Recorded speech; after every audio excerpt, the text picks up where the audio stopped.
Hello everyone, I am Shivani Solanki and I welcome you all to the PW Law वाला YouTube channel जहाँ पे चल रहा है law CLAT 30 days super fast marathon जहाँ पे आपको सारे सब्जेक्ट्स का सुपर फास्ट रिवीजन कराया जा रहा है अलॉन्ग विद दैट पैसेजेस भी सॉल्व करवाए जा रहे हैं। ये पैसेजेस सॉल्विंग बहुत जरूरी रहता है स्टूडेंट्स इस स्टेज पे एंड आई होप कि आप सभी ने अब मॉक्स देने शुरू कर दिए हैं। इनफैक्ट डेली कम से कम 2 मॉक्स तो आपको देना ही है स्टूडेंट्स। इससे एक तो आपका रीडिंग कैपेसिटी अच्छा होगा और दूसरा जो आपकी सिटिंग कैपेसिटी होगी वो अच्छी होगी। बिकॉज एग्जाम में वहां पे जो प्रेशर होगा उसमें थोड़ा बैठना और चीजों को समझना थोड़ा मुश्किल हो जाता है। सो मेक श्योर कि आप थोड़ा खुद को अभी रफ एंड टफ बना लो ताकि एग्जाम्स में उतना ही अच्छा रहेगा। So without wasting any time let's begin with the session. अब देखते हैं कि आज हमारे पास क्या है स्टूडेंट्स पढ़ने को। जैसा कि स्टूडेंट्स हमने लास्ट लेक्चर में लॉ ऑफ टॉट्स स्टार्ट कर दिया था, लॉ ऑफ टॉट्स का सुपर फास्ट रिविजन कर रहे थे जिसमें हमने बेसिक समझा, जनरल डिफेंसेस समझे, उसकी डेफिनेशन समझा, डैमेजेस समझे एंड टाइप्स ऑफ डैमेजेस समझे।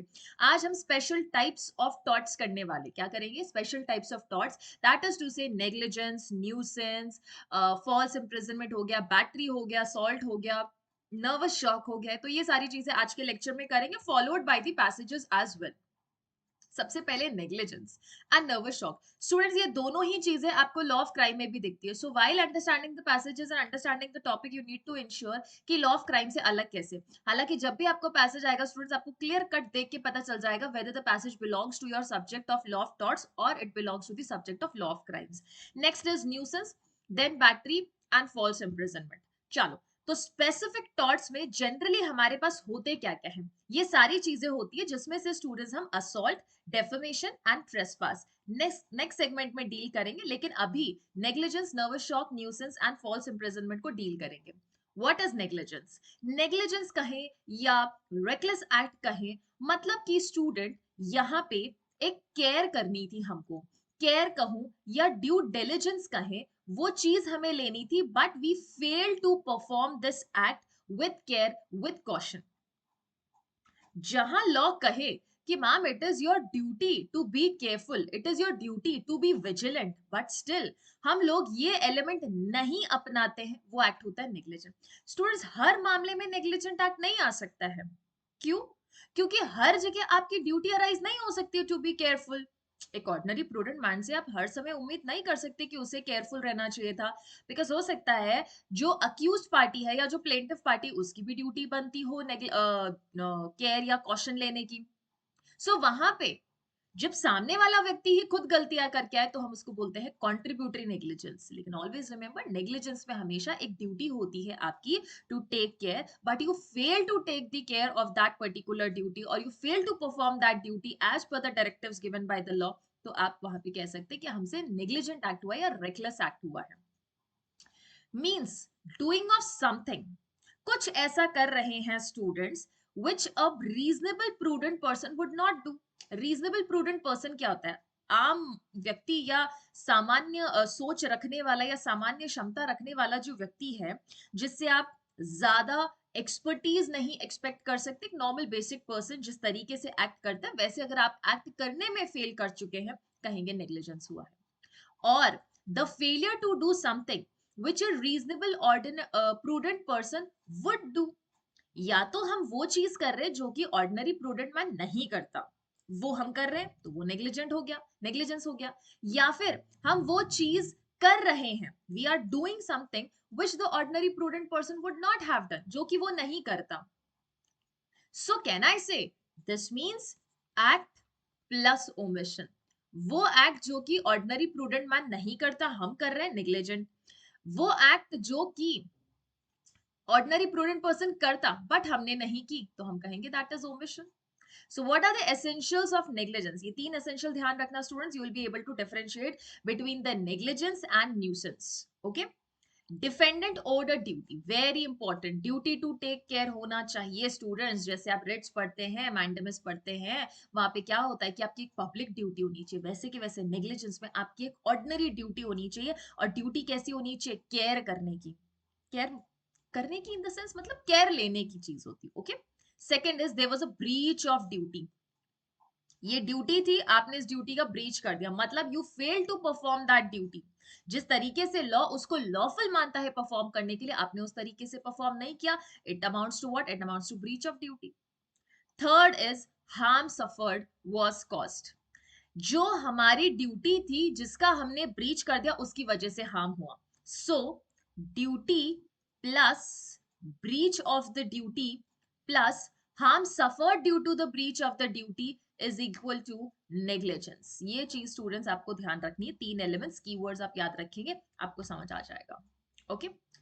नेग्लिजेंस में स्टूडेंट्स एक और कंसेप्ट आता है या जिसको हम कहते हैं डॉक्ट्रिन और टेस्ट ऑफ फोर्सिएबिलिटी.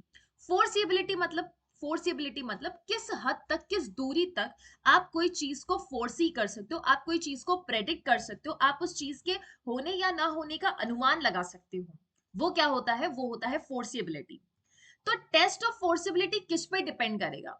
ये डिपेंड करेगा कि क्या वो एक्ट करते हुए आप में इतनी समझ थी या सर्कमस्टांसेस ऐसे थे स्टूडेंट्स जिससे आप ये अनुमान लगा सको कि आप आने वाले, हो सकता है अगले 2 4 5 सेकेंड या 2 4 मिनट या 1 2 दिन में वो चीज होने वाली है. तो वो होता है टेस्ट ऑफ फोर्सिबिलिटी. देखो, whether the defendant owes a duty to the plaintiff or not depends. ये डिपेंड करता है fact to fact, circumstance to circumstances vary करता है स्टूडेंट. क्या डिफेंडेंट की कोई ड्यूटी थी प्लेंटिफ की तरफ या नहीं? अगर कोई ड्यूटी नहीं थी, नेग्लिजेंस नहीं होगा. लेकिन अगर ड्यूटी थी, ब्रीच कर दिया और हार्म हो गया या इंजरी हो गई, हम बोलेंगे दिस इज नेग्लिजेंस.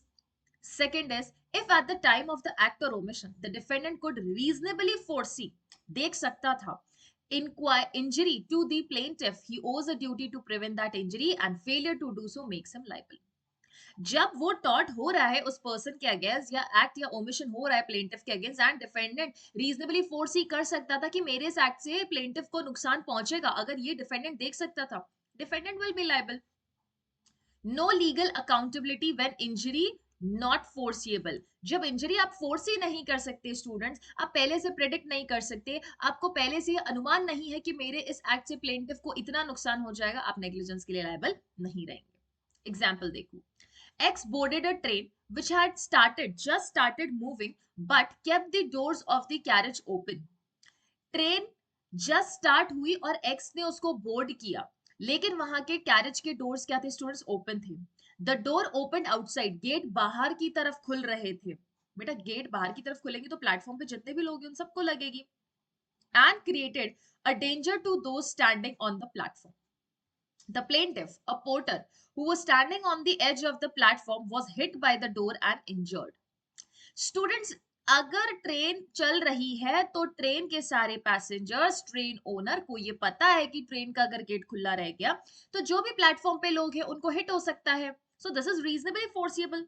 ये फोर्सी कर सकते हैं हम, क्योंकि ऑर्डिनरी प्रूडेंट मैन को ही पता है कि ट्रेन इतनी तेज स्पीड से चलेगी, कोई भी पर्सन होगा तो उसको लग जाएगी. It was held that the defendant was liable because a person boarding a moving train owed a duty of care to the person standing near it on the platform. तो जो ट्रेन में board कर रहा है या जो train चला रहा है वो कंप्लीटली उस पब्लिक को लायबल रहेगी जहां पर उनका गेट खुला रह गया था, प्लेटफॉर्म पे खड़े पैसेंजर्स को हिट हो गया था, because the act is reasonably foreseeable. So what is the next concept students? Negligence में हमारा अगला जो 2 इंपॉर्टेंट डॉक्ट्रिन्स आते हैं, that is doctrine of res ipsa loquitur and contributory negligence. अब इन दोनों चीजों में स्टूडेंट्स आपको ये ध्यान रखना है कि अगर ये पॉइंट आपके सामने पैसेज में कहीं यूज किया जाए तो इसका मतलब क्या होता है. Res ipsa loquitur means thing speaks for itself. एक बात बताओ स्टूडेंट्स, अगर आप कहीं से जा रहे हो और किसी पर्सन को साइकिल से घिरा हुआ देखो, साइकिल भी पड़ी है, वो पर्सन भी घिरा हुआ है, तो आपको जाहिर सी बात है ये पता चलेगा कि वो साइकिल चलाते चलाते घिरा हो, जो उसको चोट लगी वो साइकिल चलाने की वजह से लगी, या साइकिल हो सकता है तेज स्पीड में चलाने की वजह से लगी हो. तो कुछ चीजें जो अपने आप के लिए बोलती है, जो आपको फैक्ट्स एंड सर्कमस्टांसेस देख के पता चल जाता है कि ये पर्टिकुलर रिजल्ट वो फैक्ट्स या सर्कमस्टांसेस की वजह से हुआ है, तो वो होता है res ipsa loquitur, that is thing speaks for itself. एक बात बताओ स्टूडेंट्स, अगर आपकी गाड़ी निकली और गाड़ी का टायर पंक्चर हो गया था, लेकिन आपको 100 200 मीटर अगर पीछे पलट के देखोगे आपको दिखेगा कि बहुत सारे वहां पे ग्लासेस के पीसेस थे, तो that means what? That means कि यहाँ पे ये पर्टिकुलर ग्लास की वजह से या उस पीस की वजह से गाड़ी में या गाड़ी के टायर में वो चुभा है और उसकी वजह से पंक्चर हुआ है. एग्जाम्पल देखो, a chunk of glass found in canned spinach. तो ये क्या है बेटा? स्पिनच है, पालक है. अगर उसके अंदर ग्लास पीसेस आपको मिल गए तो क्या ये शॉपकीपर की ड्यूटी नहीं बनती कि उसको ये ध्यान रखना चाहिए था कि सब्जी में ऐसी चीज ना हो? तो दिस मीन्स व्हाट, ये अपने आप में शॉपकीपर की नेग्लिजेंस के बारे में बताता है. Second, oil spills from a tank on a highway. Highway पर ऑयल स्पिल्स हो रखे हैं. क्या हो रखे हैं? Oil spills. तो ये खुद बताता है हमारे आगे टैंक चल रहा है और उसका जो नल है थोड़ा सा खुला और तेल बराबर निकलता जा रहा है, तो दैट मीन्स व्हाट, कि यहाँ पे टैंक ओनर ने नेग्लिजेंस किया है. ड्यूटी टू टेक केयर था लेकिन उसने अच्छे से बेटा वो नल को ठीक नहीं किया है. Third is a patient awakens from the podiatry process with the teeth missing. अब ये जो प्रोसेस होता है वो किस लिए होता है? टीथ को ठीक करने के लिए होता है, लेकिन जैसे ही वो होश में आता है उसको पता चलता है उसका तो दांत ही गायब है. That means what, doctor had committed the tort of negligence. Second is contributory negligence. First and second. Contributory negligence means what? It means plaintiff ने भी बराबर contribute किया है उस negligence में. It occurs when the plaintiff by his own negligence contribute to the damage caused to him by the negligence of the defendant. बेटा defendant यहां से जा रहा था, डिफेंडेंट जा रहा है और जाहिर सी बात है कि अगर प्लेंटिफ को आना है तो वो इस रास्ते से आएगा, but he was coming in the same way in which the defendant was going. तो दैट मींस प्लेंटिफ ने खुद ने यहाँ पे कॉन्ट्रीब्यूटरी नेग्लिजेंस किया है.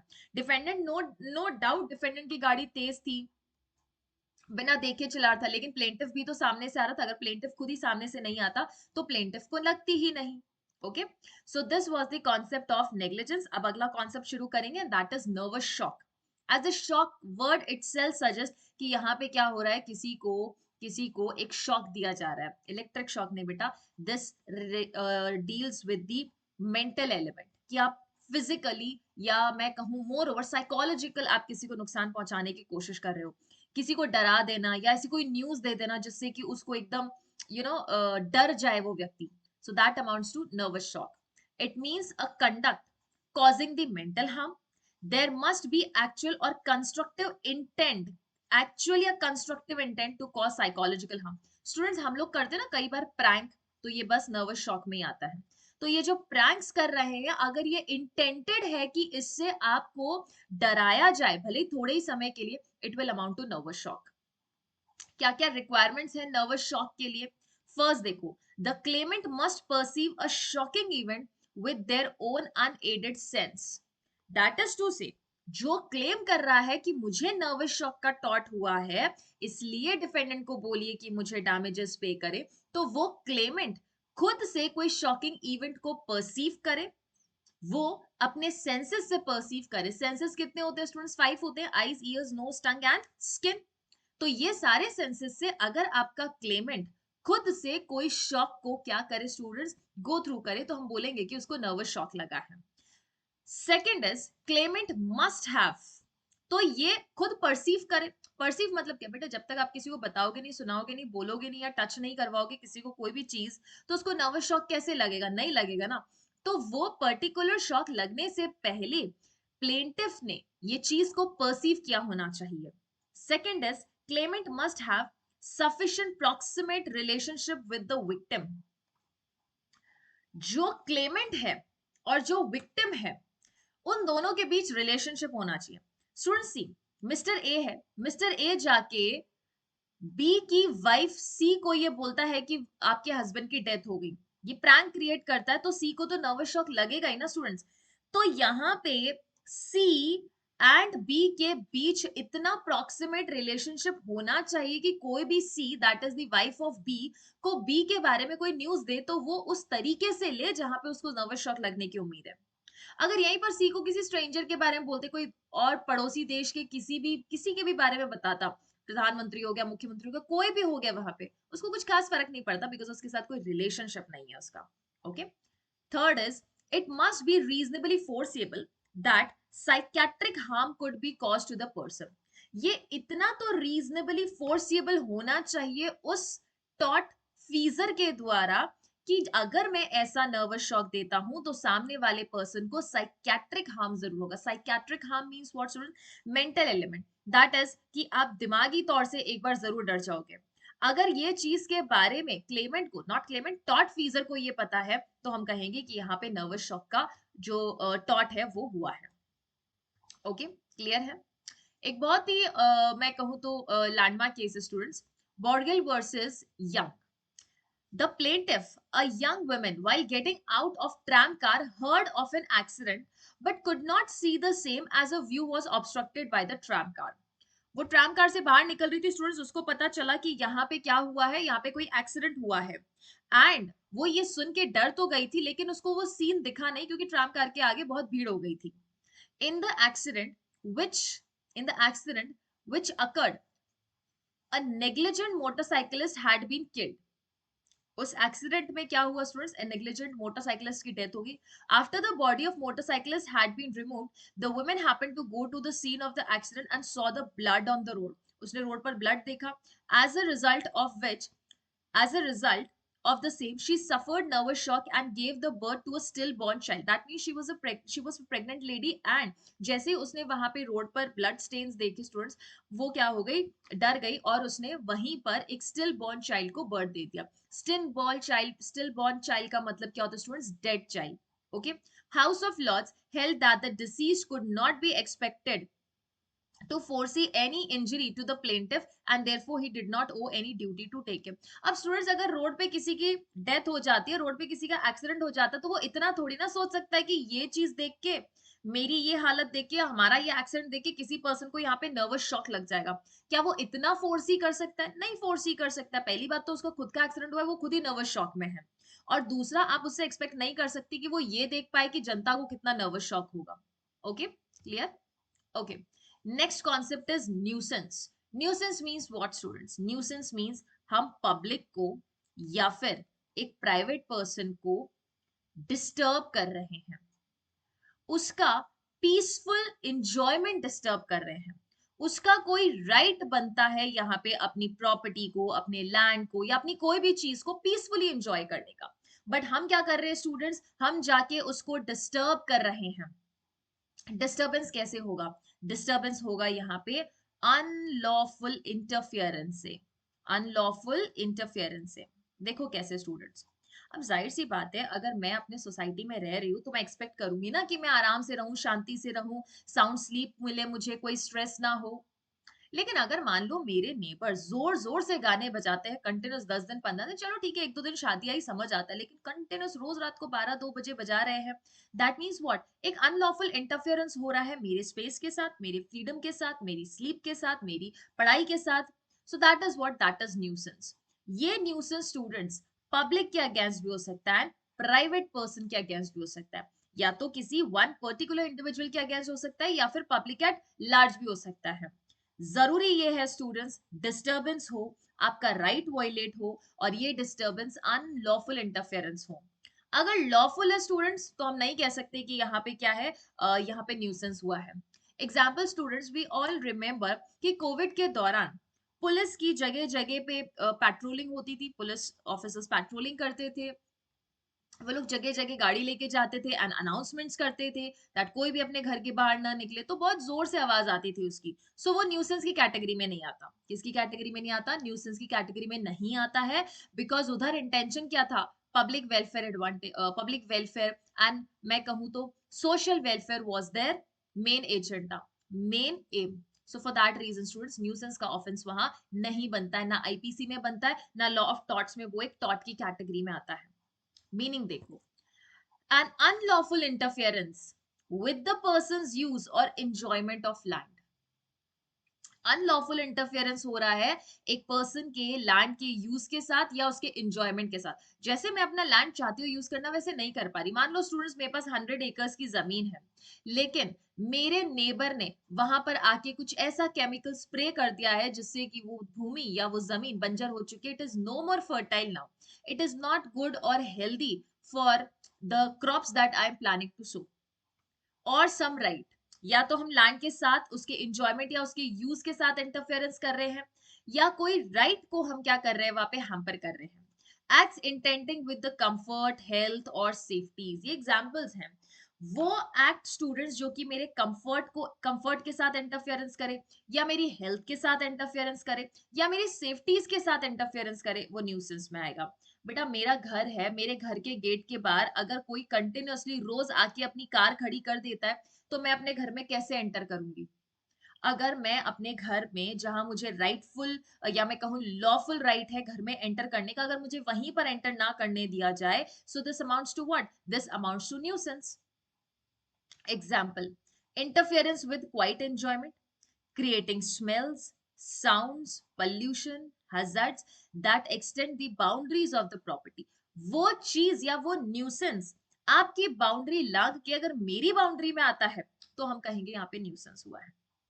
फॉर एग्जाम्पल स्टूडेंट्स, अगर आपकी फैक्ट्री मेरे जस्ट घर के पास है और वहां पर स्मोक्स एमिट किए जा रहे हैं, स्मोक्स एमिट किए जा रहे हैं, तो you can not restrict the smoke. आप स्मोक को सिर्फ अपने घर की या छत की ऊपर के एटमॉस्फेयर में थोड़ी ना रोक सकते हो, वो तो उड़ेगा.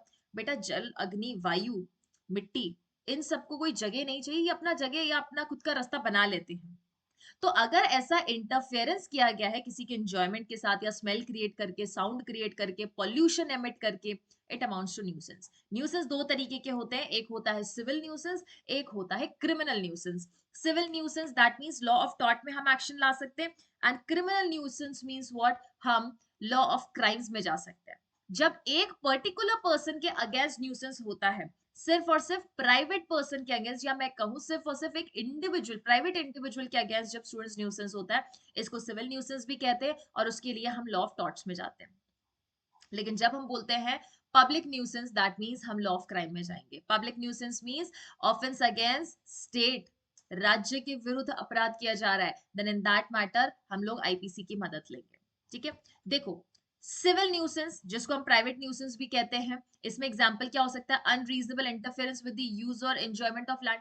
अगर स्टूडेंट्स वो लैंड है तो मेरी ही तो लैंड है ना, एक व्यक्ति विशेष, एक पर्टिकुलर पर्सन को ही तो बिलोंग कर रही है वो पर्टिकुलर लैंड.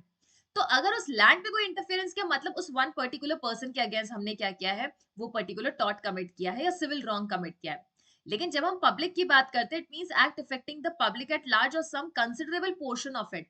अगर आप पूरी सोसाइटी को, पूरे स्टेट को, पूरी कंट्री को नुकसान पहुंचाते हो, जहां पे पूरी पब्लिक के पीसफुल एंजॉयमेंट के साथ अगर आपने कोई भी डिस्टर्बेंस किया, तो वो आता है किसमें, लॉ ऑफ क्राइम्स में.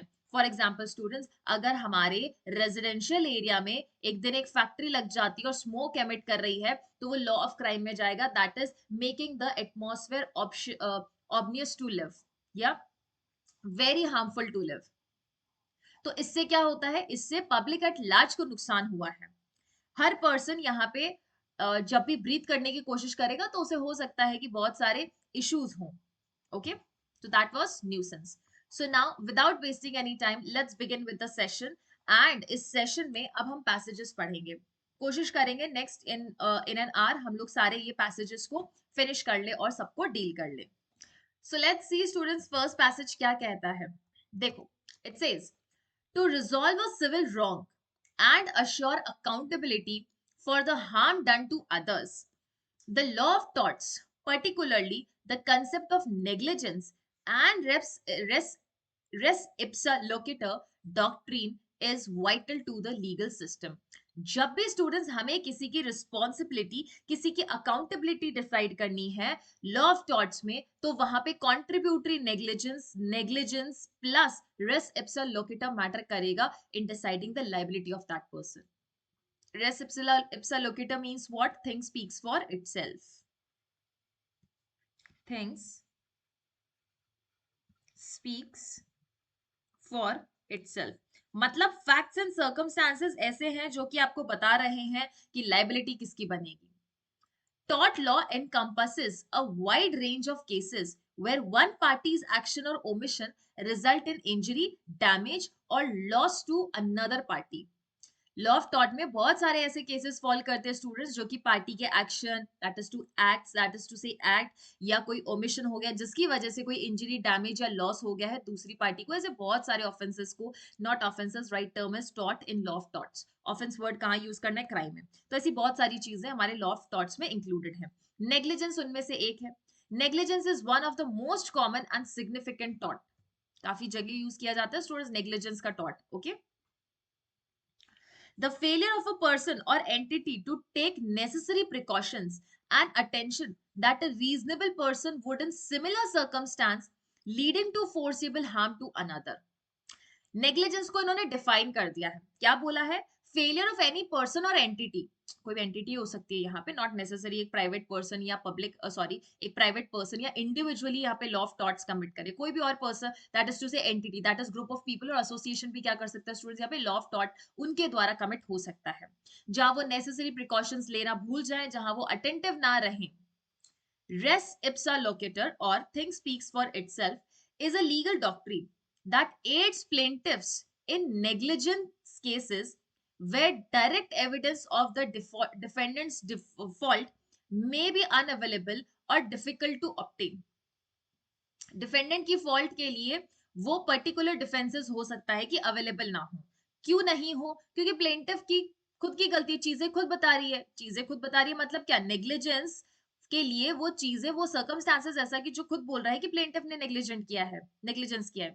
Three conditions must be satisfied for res ipsa locator. First is the event is not usual.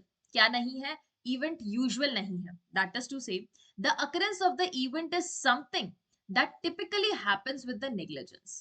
वो इवेंट यूजुअल नहीं है मतलब अनयूजुअल, अरे ये चीज ऐसे कैसे हो गई, यहाँ पे तो नेग्लिजेंस नहीं होना चाहिए था। डॉक्टर है, इंजेक्शन देने से पहले आप चेक करो ना एक्सपायरी डेट निकल गई या नहीं निकल गई, अगर आपने नहीं देखा मतलब thing speaks for itself and आपने नेग्लिजेंस किया है, तो किसी भी डॉक्टर से, किसी भी शॉपकीपर से आप ये एक्सपेक्ट ही नहीं कर सकते हो कि वो आपको expired product they. In such cases, negligence is presumed because the incident suggests that it would not have occurred without someone's negligence. मतलब चीज ऐसी है जो खुद ये बोल के बता रही है कि अगर आपने यहाँ पे ड्यूटी ली होती, ड्यूटी टू केयर की होती, तो ये नेग्लिजेंट एक्ट होता ही नहीं। Second is control by the defendant. Defendant must have had control over the instrumentality or situation that caused the harm. This means defendant was responsible for safeguarding the health and efficiency of the object or the situations. That is to say, गलती यहाँ पे plaintiff ने की है, defendant की तो यहाँ पे, defendant की यहाँ पे क्या थी students, sorry not plaintiff, defendant ने negligence की है, मतलब defendant की यहाँ पे एक responsibility बनती थी पब्लिक की हेल्थ या फिर ऑब्जेक्ट या सिचुएशन को सेफगार्ड करने की, but he fail to perform that duty. Third is no contribution by the plaintiff. Plaintiff ने यहाँ कोई कंट्रीब्यूशन नहीं करना चाहिए, क्योंकि अगर प्लेंटिफ ने कंट्रीब्यूशन कर दिया स्टूडेंट्स, तो ये कंट्रीब्यूटरी नेग्लिजेंस हो जाएगा और डिफेंडेंट को कोई डैमेजेस पे करने के लिए नहीं बोला जाएगा, उल्टा प्लेंटिफ को बोला जाएगा। तो case will go against plaintiff in case of contributory negligence is proved. The plaintiff's action should not have contributed to the negligence or the resulting injury. If the plaintiff's conduct played a role in causing the harm, res ipsa locator may not apply. अगर student plaintiff के conduct की वजह से harm हुई है तो फिर हम नहीं बोल सकते रेस एप्सा लोकेटर अप्लाई होगा। व्हाई? बिकॉज डिफेंस आ जाएगा, जनरल डिफेंस जो हमने लास्ट क्लास में पढ़ा था students, that is plaintiff the wrongdoer. और अगर प्लेंटिफ खुद रॉन्ग डूअर है, that means court will not entertain the matter because court says that anyone coming to the court must come to the court with the clean hands. The doctrine of res ipsa locator can benefit cases involving medical malpractices. तो res ipsa loquitur कहां कहां benefit create कर सकता है? That is medical malpractices. बेटा medical malpractices में अगर res ipsa loquitur आपने कॉन्सेप्ट लगा दिया तो हम इजीली फाइंड आउट कर सकते हैं किसकी लाइबिलिटी है, प्रोडक्ट लाइबिलिटी और accidents with unclear causes. It helps shift the burden of proof to the defendant who must then present evidence to counter the presumptions of the negligence. In conclusion, tort law, the concept of negligence and doctrine of res ipsa locator provide a crucial framework for resolving civil wrongs and promoting the accountability of harmful actions, right? These legal principles ensure that those who cause the harm to others due to their negligence are held responsible for their actions, ultimately fostering a fair and just society. तो ये जरूरी है कि हमें negligence देखना पड़ेगा किसके part पे हुआ है। So the first question over here is, in the negligence case where direct evidence of the defendant's fault is unavailable, जहां पे स्टूडेंट्स नेग्लिजेंस के केस में डिफेंडेंट के डिफॉल्ट के लिए डायरेक्ट एविडेंसेस हमारे पास है ही नहीं, तो हम किसकी चीजें, कौन सी चीजें तराशेंगे? वो चीज जो कि डायरेक्टली हमारे डिफेंडेंट के बारे में बताए या सिचुएशन के बारे में बताए, जहां पे चीजें खुद के लिए बोलना शुरू करे। Which legal doctrine can aid the plaintiff in establishing a presumption of negligence? कौन सा होगा स्टूडेंट्स? हमने इस पूरे पैसेज में देखा है कि दो चीजें हमें फोकस करके बताई गई है, that is res ipsa loquitur and contributory negligence. और बेटा कंट्रीब्यूटरी नेग्लिजेंस तो हम लोग प्लेंटिफ की लायबिलिटी देखने में निकालेंगे, लेकिन हमें किसका डिफॉल्ट देखना है? डिफेंडेंट का default, that is res ipsa loquitur, causation doctrine, duty of care principle और कॉन्ट्रीब्यूटरी रूल। बेटा कॉन्ट्रीब्यूटरी रूल के बारे में इसमें बात की गई है, पर वो अप्लाई नहीं हो सकता क्योंकि प्लेंटिफ की लायबिलिटी नहीं पूछी, डिफेंडेंट की लायबिलिटी पूछी, और ये दोनों तो हमें पैसेज में बताया ही नहीं है, that is res ipsa loquitur. Next question, a pedestrian is walking on a sidewalk when suddenly a flower pot falls from a window above and injures them। एक स्ट्रेंजर, एक पेडेस्ट्रियन, पैदल जो व्यक्ति चलता है स्टूडेंट्स उसे पेडेस्ट्रियन बोलते हैं, वो चल रहा था साइड में और ऊपर से एक फ्लावर पॉट आके नीचे गिर जाता है और उसको इंजरी हो जाती है। The flower pot was in a place for decoration by the buildings occupant. जो बिल्डिंग के ऑक्यूपेंट थे स्टूडेंट्स, उन्होंने उस फ्लावर पॉट को लगा रखा था डेकोरेशन के लिए। In this scenario, how can the pedestrian potentially use the doctrine of res ipsa loquitur to establish the presumption of negligence against the building's occupant? तो स्टूडेंट्स यहाँ पे जो हमारा पेडेस्ट्रियन है, वो इसमें से कौन सी सिचुएशन बता के बोल सकता है कि यहाँ पे जो डिफेंडेंट है दैट इज बिल्डिंग ऑक्यूपेंट्स है, उनकी साइड से नेग्लिजेंस हुआ है। अगर आप ऐसा कोई डेकोरेटिव आइटम लटका रहे हो तो ध्यान रखो ना पब्लिक को ना लग जाए। Pedestrian can argue that they were not at fault for the accident and had no control, तो ये तो हमारे पेडेस्ट्रियन के अगेंस्ट चला जाएगा। The pedestrian can assert that the flower pot falling from a window is not a usual occurrence without negligence। हम ये बोल सकते हैं कि ये कोई यूजुअल अकरेंस नहीं है विदाउट नेग्लिजेंस वाला, इनफैक्ट ये अनयूजुअल अकरेंस है विद नेग्लिजेंस वाला। राइट, क्लियर है? तो हमें ये बोलना है कि ये कोई यूजुअल अकरेंस नहीं है, it is not a usual occurrence. मतलब नॉट लग गया, मतलब क्या? इट इज अनयूजुअल अकरेंस कि यहाँ पे नेग्लिजेंस हुआ है। तो ऑप्शन नंबर बी करेक्ट है। Let's read out the other options as well students. The pedestrian can show that they suffered actual physical injuries as a result of incident। सिर्फ injury proof नहीं करना है, हमें ये देखना है कि हम जब नेग्लिजेंस का अगर किसी के ऊपर टॉट का असर्शन कर रहे हैं तो हम ये बताएं कि सामने वाले की ड्यूटी टू केयर थी but he failed and committed the negligence. The pedestrian can prove the building's occupant was negligent in maintaining the flower pot। We have to prove this because उन्होंने 3 essential elements बताए थे, उसमें से one of the essential element is this which is given in option number B। Next question students, a customer visits a grocery store and slips on a recently mopped floor sustaining injury। एक customer था student जो कि grocery shop पे गया और वहां पे अभी अभी झाड़ू पोछा हुआ है और उस मॉप्ड फ्लोर पे स्लिप हो जाता है। The grocery store has a standard practice of placing wet floor। उनके पास एक स्टैंडर्ड प्रैक्टिस है, उनके वहां ट्रेडिशन चलता है कि वो लोग वेट फ्लोर लगा दे। Signs in the area during the cleaning, जहां पे क्लीनिंग हो रही है वहां पे उनका ये हमेशा से ट्रेडिशन रहा है कि वो वेट फ्लोर का साइन लगा दे, लोगो लगा दे, या मैं कहूँ एक इंफॉर्मेशन नोटिस लगा दे पब्लिक को। ये हमेशा से उनकी वहां प्रैक्टिस रही है। इन this situation, is grocery store liable for the customers injury? क्या ग्रोसरी शॉप स्टूडेंट्स लाइबल है? यस और नो, बताओ। Okay, the grocery store has a standard practice of placing wet floor signs in the area during the cleaning। मतलब ये चीज उनके वहां पे हमेशा जब क्लीनिंग होती है वो लगी रहती है, तो कहने का मतलब है ये अभी लगी हुई है। तो क्या ग्रोसरी स्टोर लाइबल है? नहीं लाइबल है। व्हाई? बिकॉज उन्होंने वेट फ्लोर्स वाला साइन लगा रखा है। Yes, the grocery store is liable as the wet floor signs were not placed in the area during cleaning। Next, no, the grocery store is not liable as they had standard practice of using wet floor during the cleaning। तो उनके standard practice है ये during the cleaning, देख लो, that means वहां पे उस वक्त था। सो यहाँ पे ये ग्रोसरी शॉप लाइबल नहीं होने वाला है। सी बोलता है yes, the grocery store is liable as they should have closed off the area. ये कोई जरूरी नहीं है स्टूडेंट्स, एरिया क्लोज करने से आप अपनी नेग्लिजेंस का जो टॉट है उससे बरी नहीं हो सकते कि हाँ हमने क्लोज कर दिया तो नेग्लिजेंस। हम लोग फिलहाल बोल रहे हैं जब ओपन है और पब्लिक आ गई तो क्या। No, grocery store is not liable as the customer should have exercised more caution।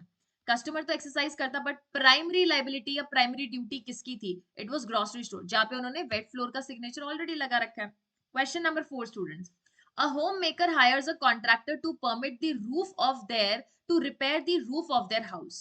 एक होम ओनर जो कि क्या करती है, कॉन्ट्रैक्टर को बुलाती है ताकि उनका रूफ रिपेयर कर सके। while the contractor is working, a loose roof tile falls and hits a passerby on the sidewalk. Contractor work कर रहा था तभी एक लूज रूफ टाइल नीचे गिर जाती है और पासर बायर को लग जाती है, causing injuries. In this situation is the homemaker liable for the injuries cause to the passer by? क्या वो लाइबल है कि नहीं है students?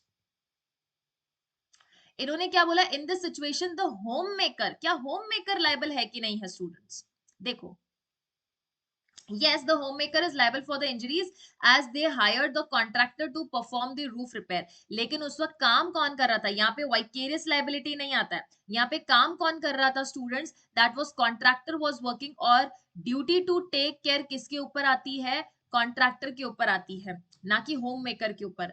No, the homemaker is not liable as the contract was the one directly performing. Contractor was the one directly performing the repair work. So contractor will be liable, not the homemaker. Yes, the homemaker is liable as they should have personally inspected the roof repair. No, the homemaker is not liable as the passerby should have been more careful. बेटा हर बार passer bye क्यों work करेगा? जिसके घर पे काम चल रहा है, जो काम कर रहा है, वो ध्यान रखेगा. Okay. Question number 5. A car owner lends their vehicle to a friend for weekend get away. एक कार ओनर ने क्या किया? अपना व्हीकल लेंड किया अपने फ्रेंड को ताकि वो वीकेंड पे घूम के आ सके. While driving the car, the friend accidentally collides with the another vehicle. जब वो गाड़ी चला रहा था तो क्या किया? एक दूसरी गाड़ी के साथ वो भिड़ गया, causing property damage and injuries to the occupants of the another car. In this situation, is the car owner liable for the damage and injuries caused by their friend's accident? क्या स्टूडेंट्स यहाँ पे car owner liable होगा? Car owner क्यों liable होगा students? The person who is driving वो liable होगा, तो driver liable होगा, ना कि कार ओनर. रीजन बीइंग कि कार ओन करने की वजह से आप लाइबल नहीं हो जाते. The person who had duty to take care while driving किसकी होती है? ड्राइवर की होती है, तो driver is going to be liable.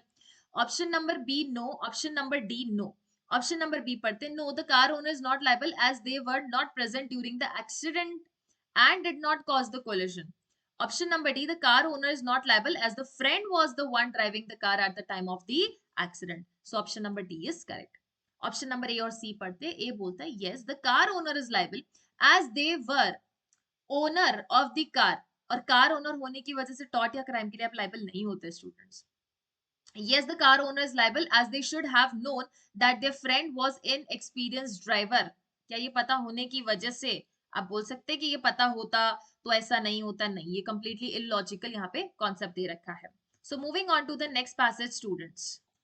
So next passage students nuisance से डील करता है. और न्यूसेंस पे क्या कहता है देखो, तो फर्स्ट पैसेज हमने नेग्लिजेंस पे डील कर दिया. सेकंड बोलता है nuisance as a tort refers to illegal interference with a person's use or amusement of the land.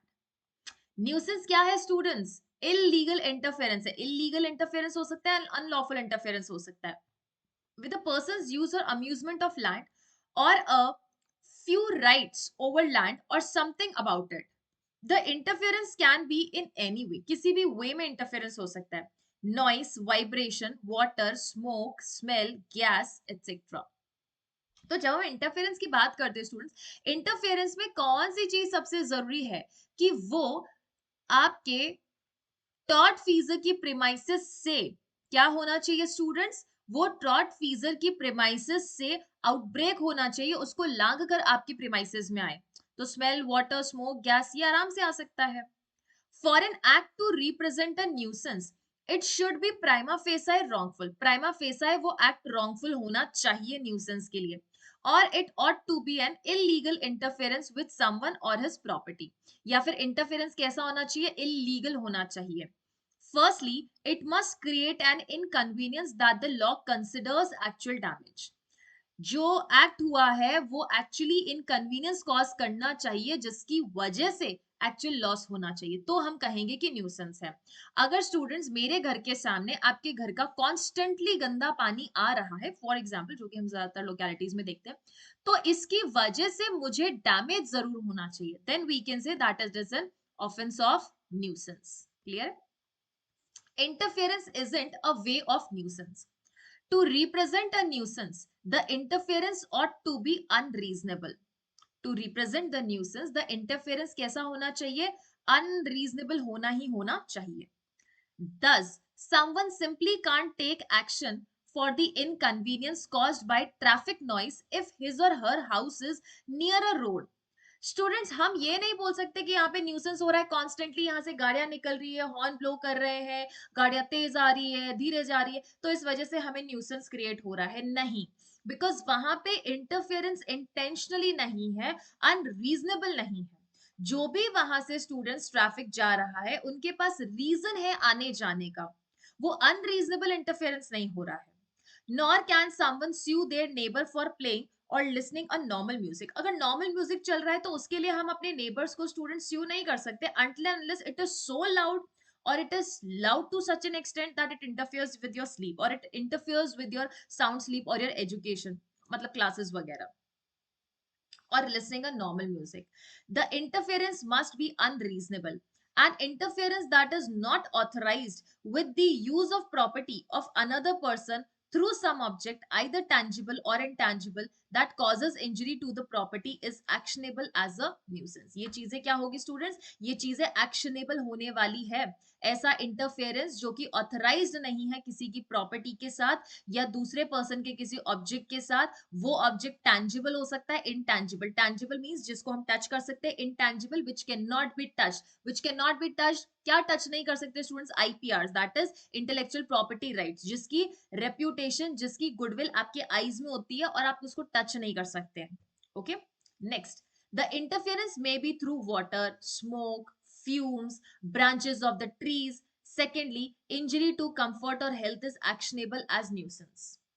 हमारी हेल्थ को या कंफर्ट को कोई भी ऐसा स्टूडेंट्स मैं कहूं कि परेशानी करे या यहाँ पे डिस्टरबेंस करे तो हम कहेंगे इंटरफेरेंस में आएगा। सबसे बड़ी चीज यहाँ पे ये ट्रीज, एग्जाम्पल लीजिए ट्रीज। मेरा घर है स्टूडेंट, साइड में आपका भी घर है, मेरे घर से एक कोई पेड़ है जो कि झुक के आपके घर तक आ गया है, कोई डॉग था उस पॉइजनस ट्री को खा लेता है, मर जाता है, तो क्या होता है स्टूडेंट्स? न्यूसेंस भी होगा प्लस नेग्लिजेंस भी होगा।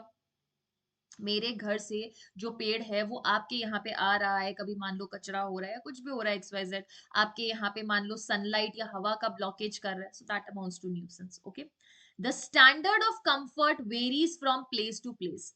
हर पर्सन के लिए स्टूडेंट्स कंफर्ट अलग हो सकता है कि मेरे लिए कोई चीज अलग कंफर्ट है या आपके लिए कोई कंफर्ट लेवल अलग है, तो ये वेरी कर सकता है, सिचुएशन टू सिचुएशन डिफर कर सकता है।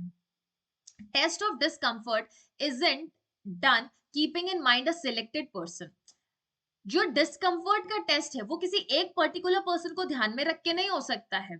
However, the test is how a median man residing within the same space would take it. एक ऑर्डिनरी प्रूडेंट पर्सन अगर सेम सिचुएशन में रहता तो उस चीज को कैसे लेता और कैसे नहीं, वो क्या होता है, वो हम अप्लाई करके ये पता करेंगे whether really discomfort was caused or not. Thirdly, the actual damage is required to be proved in an action of nuisance. Actual damage होना चाहिए वहां पे nuisance प्रूव करने के लिए। ऐसे नहीं कि मैम डैमेज ही नहीं हुआ है, ये तो आप खुद अपने सेल्फ से इतना ज्यादा कंफर्टेबल होने की कोशिश कर रहे हैं दैट, या सोफिस्टिकेटेड होने की कोशिश कर रहे हैं कि ये अब आपको न्यूसेंस लग रहा है। The prescription can legalize an act of nuisance in a case of private nuisance, that is doing the same activity that causes a nuisance for 20 years. तो ये क्या हो जाता है स्टूडेंट्स? प्रिस्क्रिप्शन हो जाता है। दैट इज टू से 20 ईयर्स से भी ज्यादा अगर किसी ने कोई पर्टिकुलर लैंड पे न्यूसेंस किया, वहां पे मान लो कब्जा वगैरह जमा लिया, वो लैंड उसकी हो जाती है। That is right by prescription. When an act is carried out following the law, it is a complete defense. जब वो पर्सन बोल दे कि पिछले 20 सालों से मैं बिना किसी रुकावट के इस पर्टिकुलर लैंड को एंजॉय कर रहा हूं, तो वो लैंड उसका हो जाता है स्टूडेंट्स, प्रोवाइडेड कि ये 20 सालों में कोई भी उसको आके ऑब्स्ट्रक्ट ना करे, रोके नहीं कि आपने इस लैंड पे ये अधिकारिता कैसे लिया या कब्जा कैसे लिया। Okay, the remedies available to nuisance are generally monetary form. Monetary form मतलब आप डैमेजेस क्लेम कर सकते हैं, और न्यूसेंस को रोकने के लिए फॉर टाइम बीइंग आप क्या ला सकते हैं स्टूडेंट्स? इंजंक्शन भी ला सकते हैं। Injunction means to stop, to restrict a person from doing a further act. An injunction or abatement may also be provided for certain conditions. An abatement order requires a business operating out of compliance to take specific actions or to shut down its operations. Okay, अब देखो इस passage में आगे क्या बोला है? This is a severe remedy. This is a severe remedy normally reserved for serious and repeated violators. An injunction is a court order requiring a person to do or cease doing a specific action. जहां person को stop कर सकते हैं कि आप ये आगे का जो act है वो आप ना करें. चलो स्टूडेंट्स, अभी पैसेज में दिए गए क्वेश्चंस को पढ़ते हैं. देखो क्या कहता है. First question. Tom and Jerry are next door neighbors who have been living peacefully for years until Tom decided to start playing loud music late at night. बहुत सालों से स्टूडेंट्स पीसफुली वो एक ही एरिया में रह रहे हैं और एक दिन टॉम ने क्या किया, बहुत लेट नाइट को म्यूजिक बजाना शुरू कर दिया. This has become a nuisance for Jerry. अब ये जेरी के लिए न्यूसेंस हो चुका है क्योंकि जेरी सो नहीं पाता है. हु कैन नॉट स्लीप और concentrate on his work. Jerry tries to talk to Tom about the loud music, but Tom dismisses his concern and tells him to mind his own business. Tom Jerry को बोलता है, तुम भाई अपना काम करो, हम वही करेंगे जो हमारी इच्छा है. और टॉम को बोलता है, तुम अपना काम से काम रखो. जेरी को बोलता है, तुम अपना काम से काम करो. कौन बोलता है? Tom. Despite Jerry's repeated request, Tom continues to play loud music, which is affecting Jerry's health and well-being. अब इससे जेरी का नुकसान हो रहा है, उसकी हेल्थ और ये कंफर्ट जो है खराब हो रहा है. Frustrated with the situation, Jerry decides to file a complaint with the local authorities, who conduct an investigation and find that Tom's music is indeed too loud and disturbing. तो जब इन्वेस्टिगेशन हुई तो पता चला कि हाँ भाई वाकई जो टॉम का जो म्यूजिक है वो तो बहुत तेज है. Tom is issued a warning and asked to keep the noise level down, but he continues to play the music. वो अभी भी म्यूजिक चला रहा है. This time he even starts hosting parties and go on until the early hours of the morning, which further adds to the disturbance. अब बहुत ज्यादा क्या हो गया स्टूडेंट्स, टॉम की जो हरकतें हैं वो बहुत ज्यादा एग्रीवेटेड हो गई, जेरी को परेशान करने लगे. Eventually Jerry decides to take a legal action against Tom and files a lawsuit for the nuisance. अब जेरी क्या करता है स्टूडेंट्स, यहाँ पे एक एक्शन लाता है और टॉम के अगेंस्ट केस फाइल करता है. Decide the outcome of the case based on the passage. क्या आउटकम निकलने वाला है स्टूडेंट्स यहाँ पे? Jerry will not succeed because playing music is reasonable interference. No, it is not. It is unreasonable interference. एक दिन बजाओ, दो दिन में continuously इतना तेज बजाया जा रहा है कि वो सो नहीं पा रहा है, काम पे concentrate नहीं कर पा रहा है. Jerry will succeed, okay, because his health and comfort are affected, causing him psychological damage.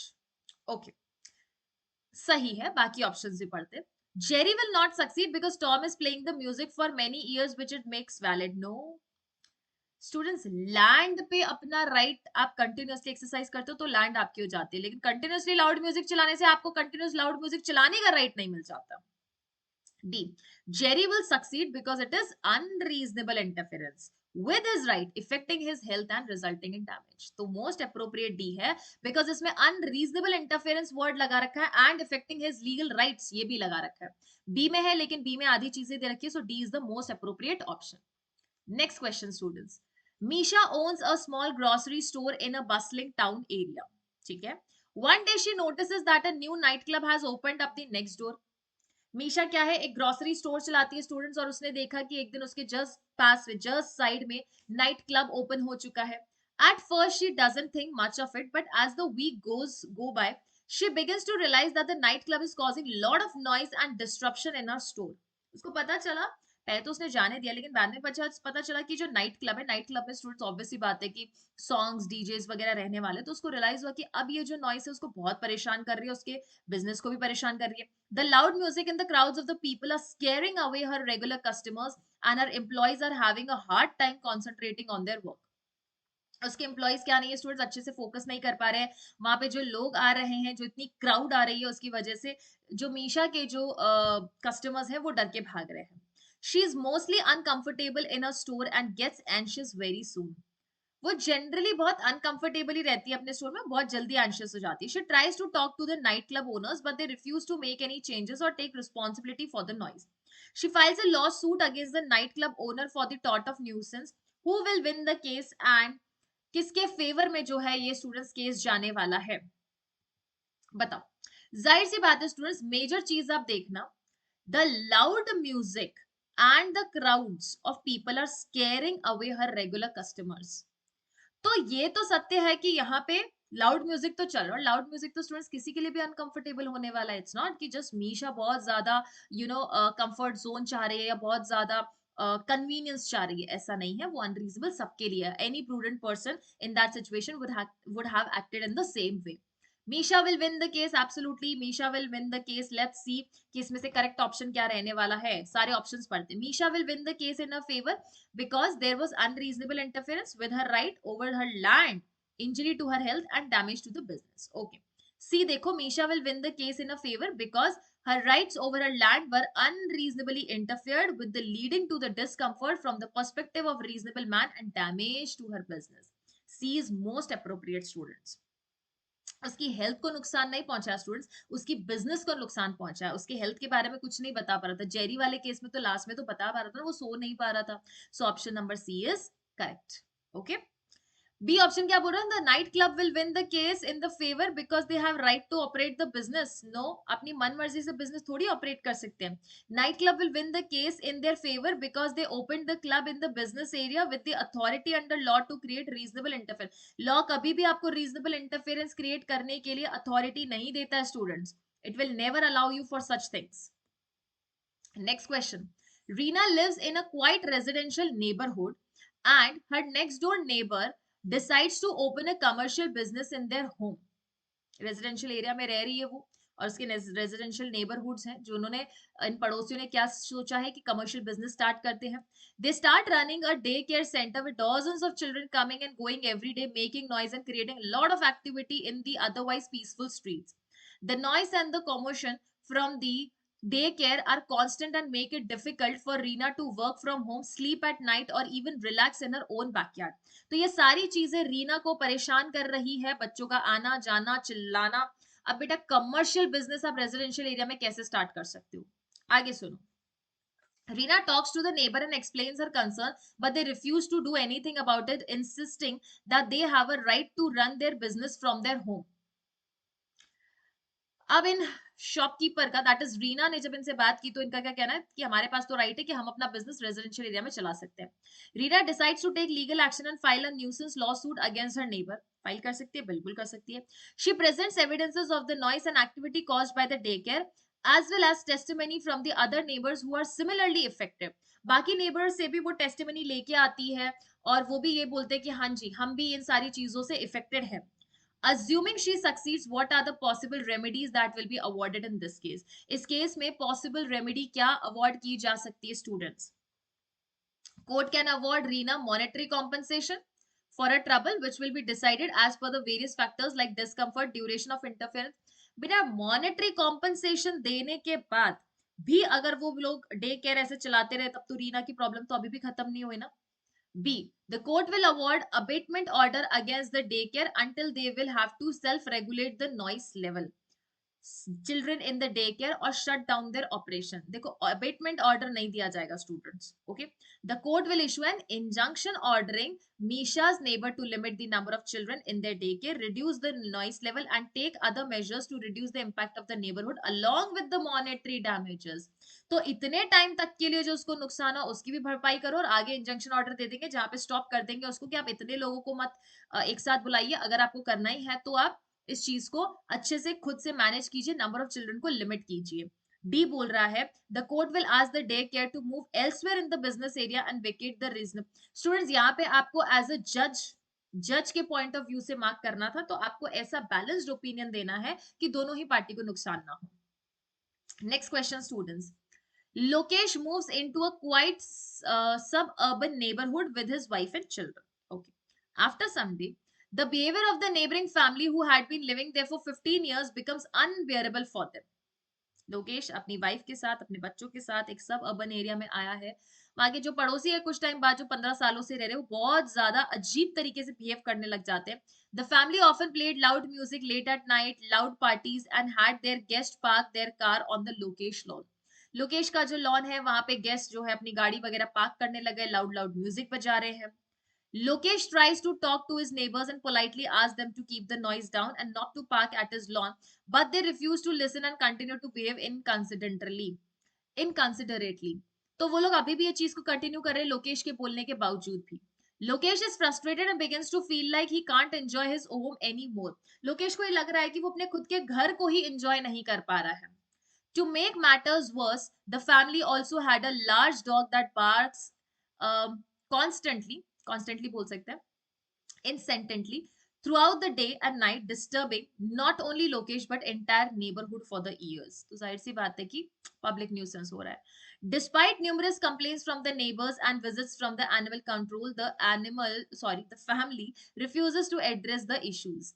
Lokesh files a nuisance case against them. Will he succeed and why? Obviously बात है, succeed तो करेगा, succeed क्यों नहीं करेगा? बस हमें legal reasoning अच्छी देनी है. लोकेश विल नॉट सक्सीड, ये ऑप्शन ही खत्म हो जाता है क्योंकि सिचुएशन सर्कमस्टांसेस ऐसा बता रहा है कि लोकेश को बहुत जबरदस्त प्रॉब्लम हो रही है. He will succeed because there was unreasonable interference with the comfort of an average man resulting into damages. Correct है. नेक्स्ट ऑप्शन पढ़ते हैं. He will succeed and family will be forced to pay damages and stop their disruptive behavior. Students, ये बोल रहा है कि क्या action, क्या या मैं कहूं डिसीजन दिया जा सकता है, बट हमें क्या बोला कि लोकेश क्यों सक्सीड करेगा. Why Lokesh will succeed? So option number B is correct. Okay. Moving on to next question. Mahesh moves into a densely populated neighborhood in Mumbai. He discovers that his neighbors run a loud music and smelly manufacturing plants that operate 24 hours a day. उसको realise हुआ कि जिस जगह पे वो shift हुआ है वहां पे उसके पड़ोसी लाउड म्यूजिक भी बजा रहे हैं और ऐसा मैन्युफैक्चरिंग कर रहे हैं अपने प्लांट पे, दैट इज फैक्ट्री पे, जिसमें बहुत गंदी स्मेल आ रही है. The plant has been in operation for more than 2 decades. 2 सदियों से वो चला आ रहा है. The noise and the pollution from the plant are so severe that it disrupts his sleep and causes health problem for him and his family. अब वो plant की वजह से इतना पोल्यूशन आ रहा है फैक्ट्री की वजह से कि वो सो नहीं पा रहा, ना उसकी फैमिली सो पा रही है अच्छे से. He asked his neighbors also, who also state that they are annoyed by it too. अपने दूसरे नेबर से भी पूछा, उन्होंने बोला कि हाँ भाई हम भी परेशान इस चीज से. Despite his repeated requests to his neighbor to reduce the noise and pollution, they continue to operate the plant without regard for the impact of his quality of life. He then decides to take legal action against their neighbor for the nuisance they are causing to him. Decide as per the passage. तो उसने decide किया है कि अब इन neighbours के against उसको क्या लाना पड़ेगा, एक्शन लाना पड़ेगा. रीजन बीइंग कि ये न्यूसेंस कर रहे हैं और उसको अच्छी तरीके से अपनी लाइफ एंजॉय नहीं करने दे रहे. तो लेट्स सी कि इस पैसेज में हमसे एग्जैक्टली क्या क्या ऑप्शन दिए गए हैं. Mahesh will succeed because there is an unreasonable interference with his rights, resulting in discomfort for an average person or damage. B बोल रहा है Mahesh will not succeed because he just moved into the neighborhood and duration is not sufficient for him to claim nuisance. C. Mahesh will succeed because in causing a public nuisance which is punished severely in Indian Penal Code. And D. Mahesh will not succeed because the plant has been in operation for 2 days, making all the action 2 decades making all the actions valid. उस area में वो पिछले 20 सालों से students वो activity को continue कर रहे हैं. उनका राइट बनता है उस लैंड को यूज करने का और अपने तरीके से यूज करने का. So option number D is correct. देखो पैसेज में दे रखा है student. Let's move on to the passage. देखो पैसेज क्या बोल रहा है. yes, prescription can legalize an act of nuisance in the case of private nuisance that is doing the same activity that causes a nuisance for 20 years or more.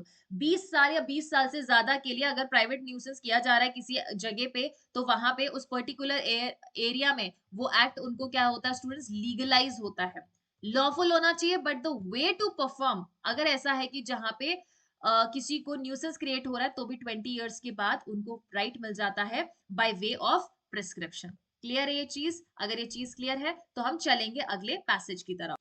So next passage भी students किससे deal करता है, nuisance से deal करता है. देखो ये क्या कहता है. It says nuisance is a significant concept within the realm of tort law, addressing interference with an individual's use and enjoyment of their property. बिल्कुल न्यूसेंस से क्या होता है स्टूडेंट्स, लोगों की लाइफ में इंटरफेरेंस हो रहा है, वो प्रॉपर्टी का यूज हो सकता है, प्रॉपर्टी का एंजॉयमेंट हो सकता है. It involves the unreasonable or unlawful use of one's property that causes substantial interference with the rights of others.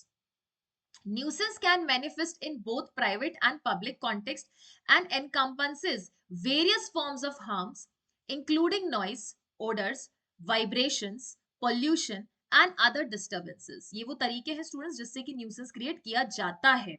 Understanding the nature of the nuisance is essential in comprehending its implication, that is its legal implications. First हम deal करने वाले हैं students क्या, that is private nuisance क्या होता है, and next हम deal करेंगे स्टूडेंट्स कि पब्लिक न्यूसेंस क्या होता है। देखो स्टूडेंट्स कई बार पैसेजेस से भी बहुत सारे नोट्स बन जाते हैं।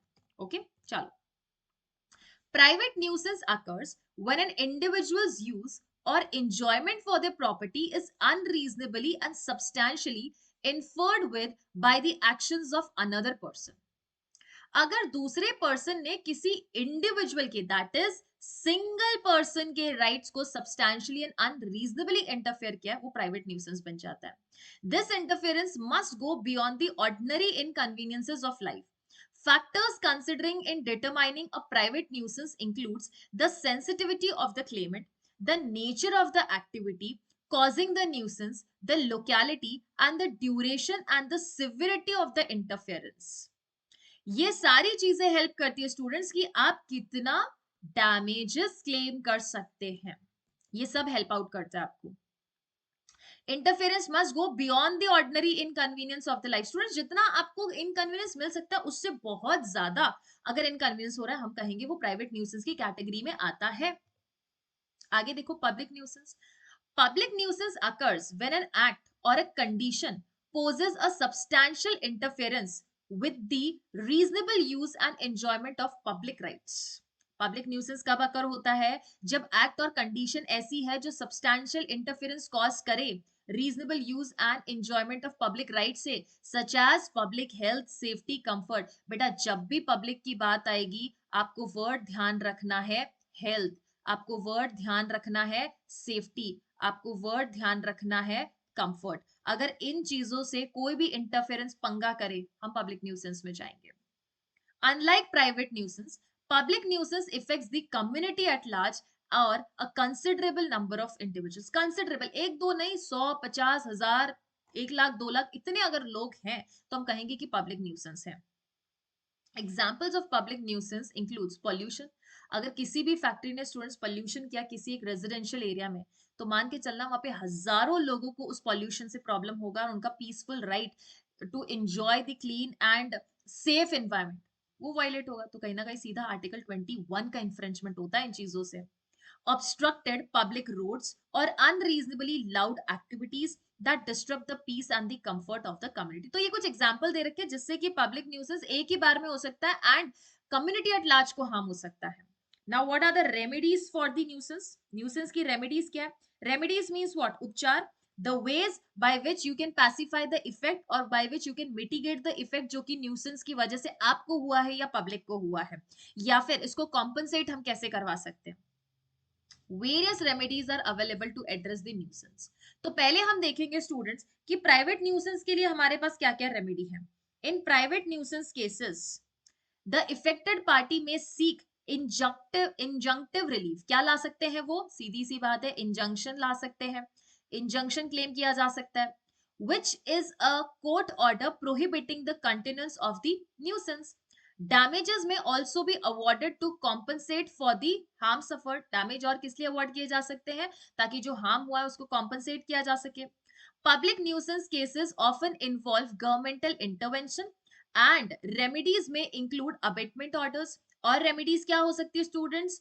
यहाँ पे अबेटमेंट ऑर्डर हो सकता है, फाइन कंपोज किया जा सकता है, injunctive relief to cease the activity causing the nuisance. So these are the relief जो कि हम ले सकते हैं, कोर्ट में जाके डिमांड कर सकते हैं। Concept of nuisance plays a crucial role in balancing the rights and interests of an individual within the community. Students अगर किसी को पीसफुली उसका लैंड, उसका पोजेशन, अपनी लाइफ एंजॉय नहीं करने दी, तो हम नहीं बोल सकते हैं कि एक कंट्री का, सिटी का या एक इंडिविजुअल की भी ग्रोथ हो रही है। Because these all effect what? These all effect your psychiatric needs और साइकेट्रिक मैं कहूँ तो डिजायर्स हो गई हैं या मेंटल पीस को क्या करती है स्टूडेंट्स? डिस्टर्ब करती है। Okay, it helps to establish standard of conduct and protect individuals from unreasonable interferences that affect their quality of life. ये सब चीजें क्या करती है? कॉन्सेप्ट ऑफ न्यूसेंस से आप फाइंड आउट कर सकते हो कि कौन किसकी लाइफ में कितना अनरीजनेबल इंटरफेरेंस कर रहा है। nuisance law promotes the principle of fairness and respects for the property right. क्या प्रमोट करता है स्टूडेंट्स? प्रिंसिपल ऑफ फेयरनेस, कि भाई सब लोग अपनी अपनी जिंदगी एंजॉय करो, किसी के साथ भेदभाव ना हो, कोई किसी का राइट ना छीने। And respect for the property right, कि सबके प्रॉपर्टी राइट्स को रिस्पेक्ट करो, not just fundamental rights but property rights. Property rights में क्या हो गया? अपनी जमीन को एंजॉय करना, अपने घर में रहना, अपना कैसा भी मकान बनाना, right? while recognizing the need to address the collective interest of the society. By providing legal remedies for those affected by the nuisance, tort law ensures a harmonious coexistence within communities and encourages responsible use of property. क्या बोलता है? Legal remedies provide करके nuisance क्या करता है? Tort law में ensure करता है कि हार्मोनियस को एग्जिस्टेंस है। अगर कोई लोग रह रहे बेटा सोसाइटी में, तो उनके बीच में हार्मोनियस रिलेशनशिप है, they are cooperative to each other within the communities and encourage the responsible use of property. Let's deal with the question. First question क्या कहता है? Mr. Brown lives in a quite residential neighborhood. ऐसे neighborhood में रहता है students जहाँ पे बहुत ज्यादा शांति है, ठीक है? His next door neighbor, Mr. Johns, start a rock band and practices daily in his garage. रोज वो म्यूजिक बजा रहा है, that is to say rock band बजा रहा है। रॉक बैंड की बेटा आवाज तो बहुत आएगी। The loud music disturbs Mr. Brown's peace and tranquility at home. Which of the following best describes Mr. John's action from a legal standpoint? तो अब आपको उसके लिए बेस्ट लीगल पॉइंट सजेस्ट करना है जो कि वो रेमेडी कोर्ट में ले सकता है। ग्राउंड्स भी बताना है कि वो क्या ले सकता है और क्यों ले सकता है। फर्स्ट बोल रहा है it's a public nuisance because the noise is a disturbance to the community. बेटा कम्युनिटी के बारे में बताया ना, हमें तो सिर्फ और सिर्फ मिस्टर जॉन्स के बारे में बताया कि भाई वो जो है क्या कर रहा है यहाँ पे। जोनस है आई गेस, यस जॉन्स नहीं बेटा जोनस। तो यहाँ पे जो जोनस है वो कम्युनिटी को कहाँ डिस्टर्ब, उस सिर्फ सिर्फ जोनस को हो रहा है, कम्युनिटी को डिस्टर्ब नहीं हो रहा है। It's a private nuisance because it interferes unreasonably with Mr. Brown's enjoyment of his property. तो जोनस क्या कर रहा है? सिर्फ और सिर्फ मिस्टर ब्राउन को परेशान कर रहा है, राइट?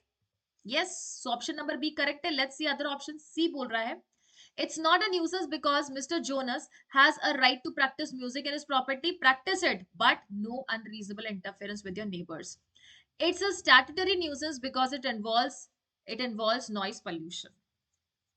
नॉइस पॉल्यूशन होने के लिए एक स्टैंडर्ड जो आपको क्राइटेरिया दे रखा है, मिनिमम जो डेसिबल दे रखा है उससे ऊपर हुआ तो नॉइस पॉल्यूशन में आएगा, और इस कैटेगरी में हमें कोई वो चीज बता नहीं रखी। Okay, next question, question number 12। Miss Smith operates a chemical plant that releases strong pungent odor into the air. Students याद है आप लोग जब स्कूल में थे और chemical not chemical chemistry lab के बाहर से निकलते तो हमेशा केमिस्ट्री लैब में एक पंजेंट सी स्मेल हुआ करती थी।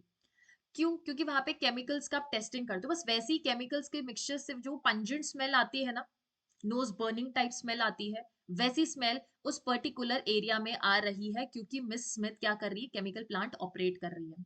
The smell permeates a large residential area near the plant. Permeates means enter कर जाती है उस residential area में वो smell, affecting thousands of people who find it impossible to keep their windows open or enjoy outdoor activities. तो इतने सारे लोग बाहर नहीं आ पा रहे हैं, उनको अपने घर में रहना पड़ रहा है because of that pungent smell.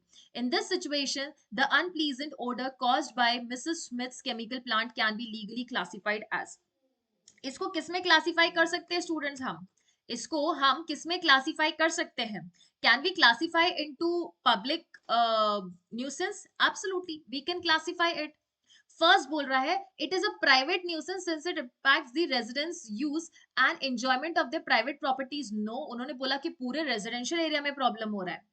Second is a public nuisance because it affects a considerable number of individuals in the community. देखो यहाँ पे आपको दिखेगा it affects the thousands of people. तो thousands of people में automatically बेटा public nuisance आ गया। Other options read करते हैं। neither private nor public nuisance, it is related to cooperative commercial operation. totally illogical concept है या totally illogical आपको ये पॉइंट दे रखा है। both private and public nuisance since it impacts the individual and community. नहीं, हम किसी एक के साथ जाएंगे and it is moreover public nuisance.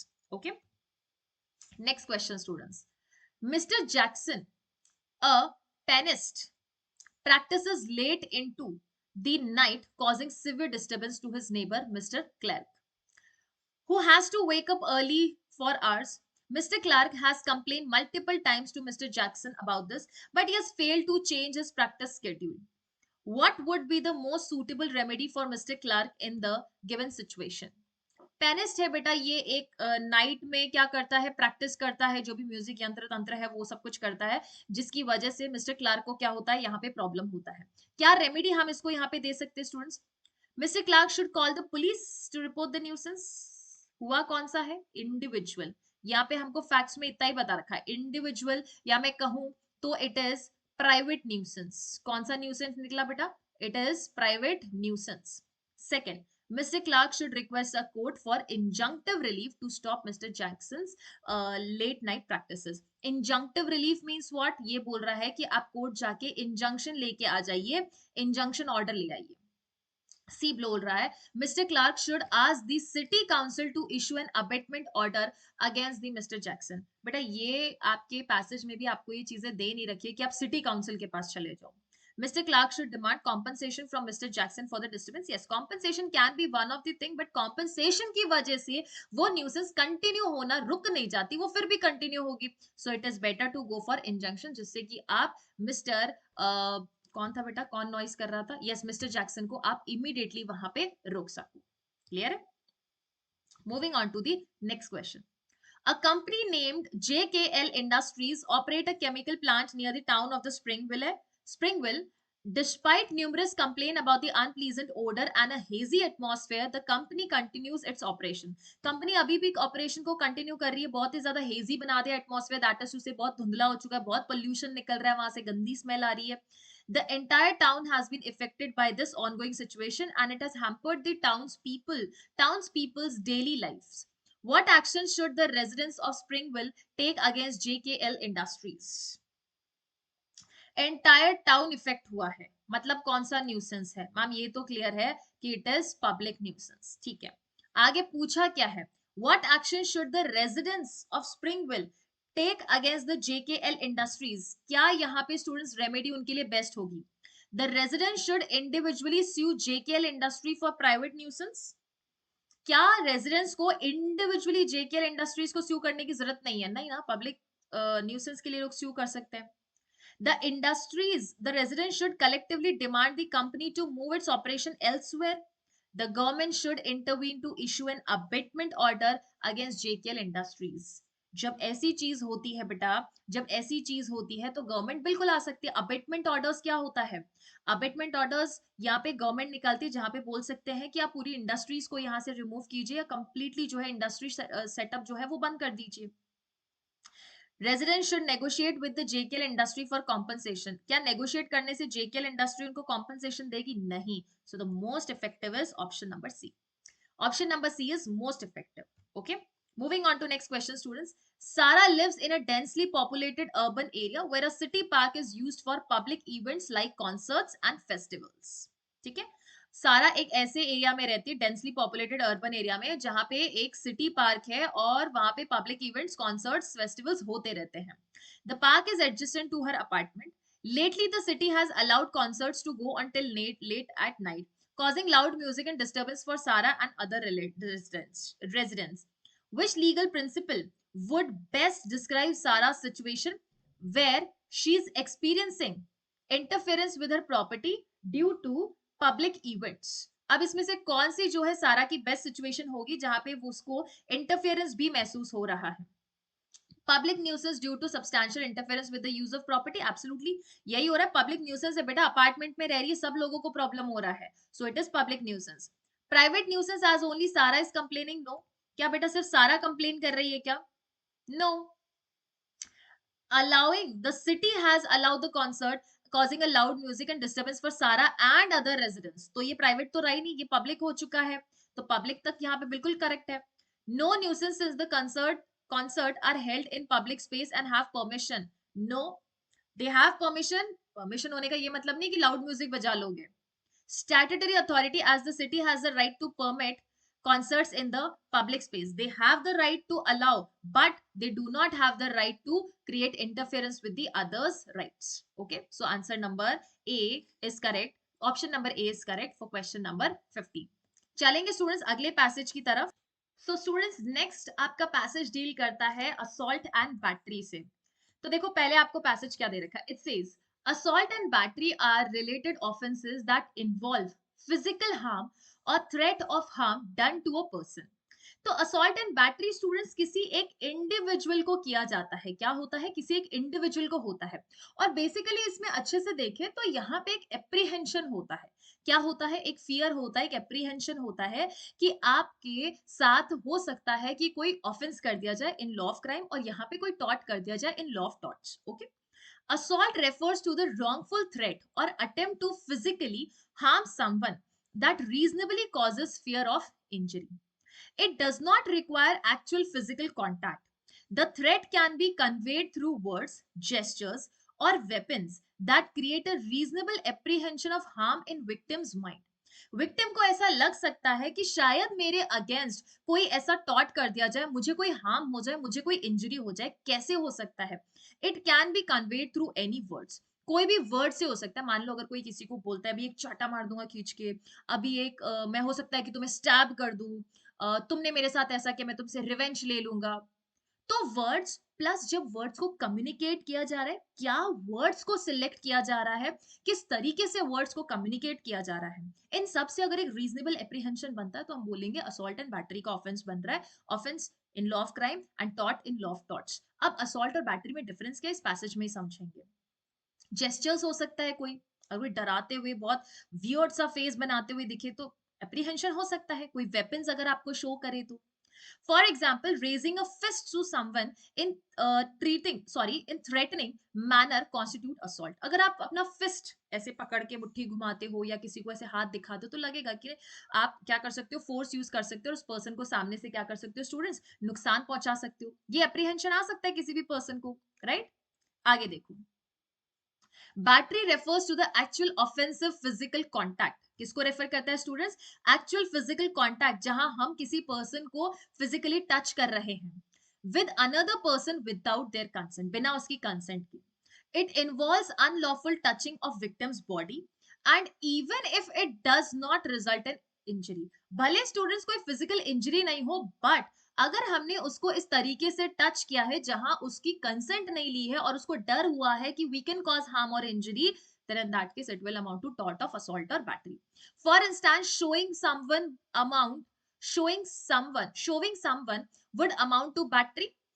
The element of a battery includes intent to cause harmful or offensive contact, actual execution of such physical contact and lack of consent from the victim. बेटा मान लो एक person chair पे बैठना चाह रहा है, उससे पहले मैंने उसकी चेयर खींच ली, नीचे गिर गया, it amounts to what, it amounts to battery. Both assault and battery constitutes intentional torts, यहाँ पे इंटेंशन होना चाहिए। They involve interference with the personal autonomy of the victim, वो विक्टिम की जो पर्सनल चॉइस है, पर्सनल ऑटोनॉमी है, जो पर्सनल उसका फ्रीडम है, उससे इंटरफेरेंस है। Battery requires all the statement of assault plus physical act of touching without consent. बेटा assault में क्या होता है, assault में सिर्फ और सिर्फ आपका एक fear होता है, apprehension होता है। But when we talk about battery, इसमें assault plus एक फिजिकल एक्ट होना जरूरी है, जिससे कि सामने वाले पर्सन को हार्म कॉज हो जाता है। जब मैंने चेयर हटा दी तो असॉल्ट भी हुआ प्लस फिजिकल एक्ट भी हुआ ना, मैंने कोई मूवमेंट किया। Every battery includes assault within it. However, assault can exist independently without actual contact as it focuses on apprehension. Assault में सिर्फ fear होता है बेटा। assault में अगर मैंने ऐसे किसी को हाथ दिखाया, चाटा दिखाया, बच्चे को सिर्फ दिखाया, वो डर गया, assault हो गया। लेकिन बैटरी में एक्चुअली जाके मैं उसको बुली कर रही हूँ, टच कर रही हूँ, उसके गाल को जोर से दबा रही हूँ डराते हुए, दिस अमाउंट्स टू बैटरी। तो असॉल्ट का aggravated form is battery, battery के अंदर असॉल्ट आता है, असॉल्ट में बैटरी नहीं आता। So we can say that all assaults are not battery but all batteries are assaults. Okay, civil claims and criminal charges can be brought against perpetrators of assault and battery. तो civil claim भी ला सकते हैं plus criminal charges भी हम उसके ऊपर लगा सकते हैं, दैट इज टू से सिविल सूट भी फाइल कर सकते हैं एंड क्रिमिनल केस के लिए भी हम जा सकते हैं। ओके, आगे देखो, in a civil case the victim can get monetary damages for injuries, medical cost and emotional distress. Emotional distress मतलब जो एंजाइटी हुई है, जो मेंटल एगनी आपको पहुंची है, उसके लिए हम लोग यहाँ पे सिविल केसेस में डैमेजेस डिमांड कर सकते हैं। Is it clear? Criminally, criminal charge में आप क्या कर सकते हो, range from misdemeanours to felonies based on severity with fines and imprisonment. So criminal अगर आप केस लेके आए हैं तो वहां पे क्या हो सकता है students, fine and imprisonment impose किया जा सकता है. This is the difference between assault under law of crimes and assault under law of torts. law of torts में damages claim करेंगे, law of crime में आपको फाइन या imprisonment मिलेगा. Okay okay? Self defense could be claimed as an exemption to liability if the force used was reasonable response to the threat. अगर आपने उस threat उस apprehension के defense में private defense use किया है तो आपकी कोई liability नहीं होने वाली है. Assault involves creating apprehension of harm, while battery is actual execution of offensive contact. Assault तो सिर्फ और सिर्फ आप apprehension कर रहे हो, डर दिखा रहे हो कि मैं ऐसा कर दूंगा, लेकिन बैटरी में आप जो असॉल्ट कर रहे थे उसका एक्चुअल एग्जीक्यूशन कर देते हो, यहाँ पे एक्चुअली उसको एनफोर्स कर देते हो, उस पर्सन को इंजरी कॉज कर देते हो. These act infringes on the personal security and liberty interest. That is to say, हर एक पर्सन का इंडिविजुअल राइट जब वॉयलेट हो ऐसी चीज से, जो हमने एलिमेंट्स अभी पढ़े, उससे हम कहेंगे कि असॉल्ट एंड बैटरी हो जाता है. Law provides both civil remedies and criminal sanctions to deter assault and battery and uphold individual safety. तो लॉ हमारे पास सिविल प्लस क्रिमिनल रेमेडीज दोनों देता है, जो हमारी इच्छा हो हम वो रेमेडी के लिए जा सकते हैं. To protect what? To protect the safety, dignity and autonomy. Clear definition and evidentiary requirements aim to balance the protection from the harm with lawful acts involving the reasonable force. Clear है? चलो students, now let's move on to the questions. First question कहता है, Jenny points a knife at her colleague Alex and threatens to stab him if he does not do her work. Sir student क्या किया है? Point किया है, चाकू point किया है एंड उसको थ्रेटन किया है, मतलब डराया है. There is an element of fear.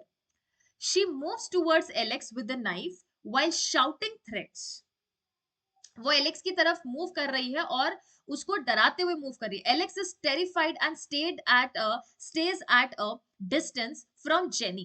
Which statement is most accurate in this case? कौन सा स्टेटमेंट बहुत एक्यूरेट है इस केस में स्टूडेंट्स? बैटरी अभी तक टच नहीं हुआ है, अभी तक इंजरी कॉज हुई नहीं है, तो जाहिर सी बात है कि असॉल्ट होने वाला है. Jerry cannot be convicted of crime since she did not actually stab. Stabbing तो बैटरी हो जाएगा, बट जो एक्चुअल एग्जीक्यूशन का एक स्टेज पहले आ चुकी है, डराना भी किस में आता है? टॉर्ट एंड क्राइम में आता है. सो इसमें बैटरी के लिए वो ट्राई की जा सकती है.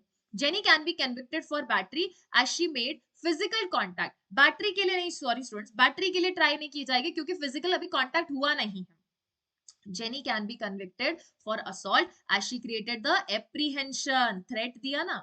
Jenny cannot be convicted if this occurred in the office parking. This is an illogical, और मैं कहूँ तो एकदम ही आउट ऑफ द कॉन्टेक्स्ट एक आपको ऑप्शन दे दिया गया. ऐसे ऐसे कभी ऑप्शन मिल गए तो अच्छा है, आप ही का फायदा इस केस में. ठीक है, क्लियर है? चलो, moving on to next question students. John intentionally pushes Sanjay while walking past him in a crowded hallway. Push करना मतलब हाथ लगाना, हाथ लगाना मतलब physical contact करना. Sanjay stumbles but he does not get injured. Stumble हो गया मतलब एक बार को हिल डुल गया, गिरते गिरते बच गया, लेकिन इंजरी कॉज नहीं हुई है. Which statement accurately applies to this scenario? कौन सा accurately apply होगा? अब यहाँ पे स्टूडेंट्स असॉल्ट कोई नहीं बोलेगा. क्यों असॉल्ट नहीं बोलेगा?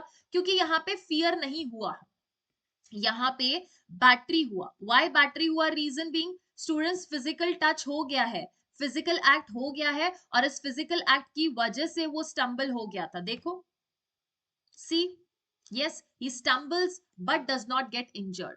क्लियर है? ओके, चलो. John cannot be held liable for battery since he barely pushed Sanjay. Barely pushed मतलब क्या? पुश करते ही फिजिकल एक्ट हो गया, भले इंजरी कॉज हो नहीं हो, बैटरी हो गया. John can be held liable for battery as the push was intentional and offensive. Clear है? Option number B. Next options पढ़ते हैं. John cannot be held liable since Sanjay was in way of the crowded hall. ये fact तो हमें दे ही नहीं रखा है. Was in way in the crowded hall, but how was it interfering with the John's rights? John can only be liable if Sanjay gets injured by the push. No, injury is not necessary for battery. Mere physical act is sufficient. So option number B is correct. Okay. Moving on to next question, students. Rahul was unhappy about the loud music being played by his neighbor Rajesh late at night. तो राहुल इस चीज से बहुत unhappy है कि भाई राजेश क्या कर रहा है, रात को यहाँ पे जोर जोर से गाने बजा रहा है. The next day, Rahul bangs loudly on Rajesh's door and shouts, I will break your stereo if you don't stop playing music at the light. बोला कि तुम्हारा जो म्यूजिक सिस्टम है ना ये मैं तोड़ दूंगा अगर तुमने रात को ये गाना बजाना बंद नहीं किया तो। बेटा रात को आया है लाउड बैंगली, बैंग करता है जोर से, bangs loudly on Rajesh door and shouts, Rajesh feels frightened. Catch the word, students. Rajesh feels frightened by Rahul's threat. That night, when Rajesh is playing music again, Rahul goes over and smashes Rajesh's stereo. उस दिन जिस दिन वो वापस से ये music बजा रहा था, राजेश राहुल उसके यहाँ पे जाता है, राजेश का वो स्टेरियो तोड़ देता है। Is Rahul liable for assault in this situation और is he liable for battery? किसके लिए लाइबल होने वाला है स्टूडेंट्स? इनफैक्ट दोनों के लिए लाइबल होगा। क्यों? क्योंकि फर्स्ट इंस्टेंस पे उसने थ्रेट दिया जिसकी वजह से हमारा राजेश फ्राइटन हुआ। सेकेंड टाइम वो उसके घर पे गया और एक्चुअल फिजिकल एक्ट किया, मतलब एग्जीक्यूशन कर दिया, जो उसने बोला था, जो धमकी दी थी वो कर दिया उसने। तो both assault and battery. Yes for assault, not for battery, गलत। For assault, not for battery, गलत। बेटा इवन इफ उसने स्टेरियो तोड़ा है तो भी क्या हो गया? फिजिकल इंटरफेरेंस हो गया ना उसकी प्रॉपर्टी से भी, तो that amounts to battery also. ठीक है, so option number A is correct for question number 18। Question number 19, Ramesh owed money to Robert, which he could not repay. Ramesh को कुछ रॉबर्ट को पैसे देने थे क्योंकि रॉबर्ट उससे पैसे मांग रहा था, लेकिन रमेश पे नहीं कर पाया।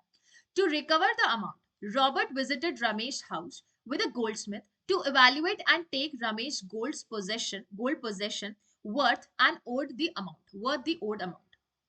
वो पैसे रिकवर करने के लिए रॉबर्ट क्या किया स्टूडेंट्स? रॉबर्ट रमेश के घर पे गया एक गोल्ड स्मिथ को लेके, ना ज्वेलरी ओनर को लेके गया, एक सुनार को लेके गया, ताकि उसकी जो भी गोल्ड है उसको एसेस कर सके और जितना पैसा उसने रमेश को दे रखा है वो गोल्ड लेके आ जाए अपने घर पे। ठीक है, seeing this Ramesh borrowed money to immediately pay Robert the pending amount before any gold could be taken. Ramesh then sues Robert for the assault. ये देख के कि एक सुनार को मेरे घर पे लेके आया है, गोल्डस्मिथ को लेके आया और ये पैसे लेके जाएगा, मतलब गोल्ड लेके चले जाएगा, ये देखते ही इमीडिएटली उसने क्या किया? रमेश ने बोरोड मनी इमीडिएटली रॉबर्ट को पे कर दिया। And then Ramesh used the Robert for assault. Did Robert commit assault? क्या रॉबर्ट ने स्टूडेंट्स कहीं असॉल्ट किया था? कोई तरह का असॉल्ट नहीं था, वो तो सिर्फ गोल्डस्मिथ को लेके गया। कोई डराना, धमकाना, फियर, थ्रेट, फ्राइटनिंग, कोई ऐसा वर्ड फैक्ट में नहीं दे रखा, तो हमें अज्यूम नहीं करना है। Yes, as he threatened to take Ramesh property forcibly, नहीं, उसने कोई threat नहीं दिया है, सिर्फ गोल्डस्मिथ को लेके गया। So answer is no, as Robert only got a valuation and did not actually threaten Ramesh. Yes, as Ramesh was put in fear of Robert's action, कोई fear नहीं था, as Suresh voluntarily paid the amount. Suresh कहाँ से आ गया बेटा यहाँ पे? So your option number B is correct. Moving on to question number 20, it says Rahul boarded a train carriage operated by ABC Railways without purchasing a valid ticket. Rahul ने train में board किया, ABC company की railway थी, बिना ticket लिए। When the ticket inspector asked for his ticket, Rahul did not have. Rahul के पास वो ticket नहीं था. He refused to disembark at the next station as directed. तो टीटी ने उसको बोला, TT today, that is to say TT is ticket collector, तो इन्होंने बोला कि आप अगले स्टेशन पे रुक जाओ, उतर जाइए, क्योंकि आपके पास टिकट नहीं है। उसने मना कर दिया कि मैं नेक्स्ट स्टेशन पे नहीं रुकूंगा। The inspector uses reasonable force to remove Rahul from the train. Inspector ने स्टूडेंट्स रीजनेबल फोर्स यूज किया है ट्रेन से निकालने के लिए। Rahul sues ABC railways for assault. Is ABC liable for the assault in this case? क्या एबीसी ने students यहाँ पे असॉल्ट किया है? असॉल्ट तब होता है जब आप किसी पर्सन को फियर करो, फियर, थ्रेट, फ्राइटेंड, एप्रीहेंशन, और वो कैसा होना चाहिए? अनरीजनेबल होना चाहिए। अब जबरदस्ती टिकट लेके, सॉरी बिना टिकट लेके आप जबरदस्ती ट्रेन में घुसे चले आओगे तो बेटा यहाँ पे तो ये लोग रिमूव करेंगे ना। अनरीजनेबल है वो, अनरीजनेबल तरीके से आप घुसे हो, and police and in fact TT is absolutely correct and they have a reason to make that person throw out of the train. Yes, since the force was used on the passage without ticket. गलत चीज है बेटा। Yes, sorry, answer क्या दिया जा रहा है? क्या एबीसी कंपनी लाइबल असॉल्ट के लिए? No, it is not liable because Rahul was trespassing without a valid ticket. That is to say एक तो आप ऑफेंस भी करो फिर आपको रुकने भी दे, ऐसा अलाउड नहीं है। This is going to motivate others to do the same. Option D no, unless the force used was excessive. It was not excessive. Word mark करो, वर्ड मार्क करो. रीजनेबल फोर्स, जितना युक्ति युक्त फोर्स यहाँ use किया गया, जितना allowed है उतना किया है. सी बोल रहा है yes they should have simply imposed fine. No. So option number B is correct. That is, क्या एबीसी कंपनी लायबल होगी असॉल्ट के लिए? नहीं, वो एब्सोल्युटली करेक्ट है. उन्होंने यहाँ पे क्या किया है स्टूडेंट्स? उन्होंने यहाँ पे एक लॉफुल एक्ट जो है वो कमिट किया है. ठीक है स्टूडेंट्स, चलो. Now moving on to the next passage. अब देखो स्टूडेंट्स, नेक्स्ट पैसेज किसकी बात करता है ये देखना है हमें अच्छे से. स्टूडेंट्स, नेक्स्ट पैसेज डील करता है फॉल्स इंप्रिजनमेंट से, जो आज का हमारा टॉपिक भी था इस क्लास में. अब देखो, फॉल्स इंप्रिजनमेंट में क्या बोला है. False imprisonment means the total restriction on the liberty of a person. False imprisonment means students, आपकी लिबर्टी को हैम्पर किया जा रहा है विदाउट एनी रीजन. झूठा दावा, मैलिशियस प्रोसिक्यूशन, ये भी एक तरीका है, लॉ ऑफ टॉर्ट में ही आता है. लेकिन false imprisonment without any reason आपको अरेस्ट कर लिया गया, आपकी लिबर्टी को सस्पेंड कर दिया गया है विदाउट एनी लॉफुल और जस्टिफिएबल एक्सक्यूज, एर्गो और इट इज फॉल्स.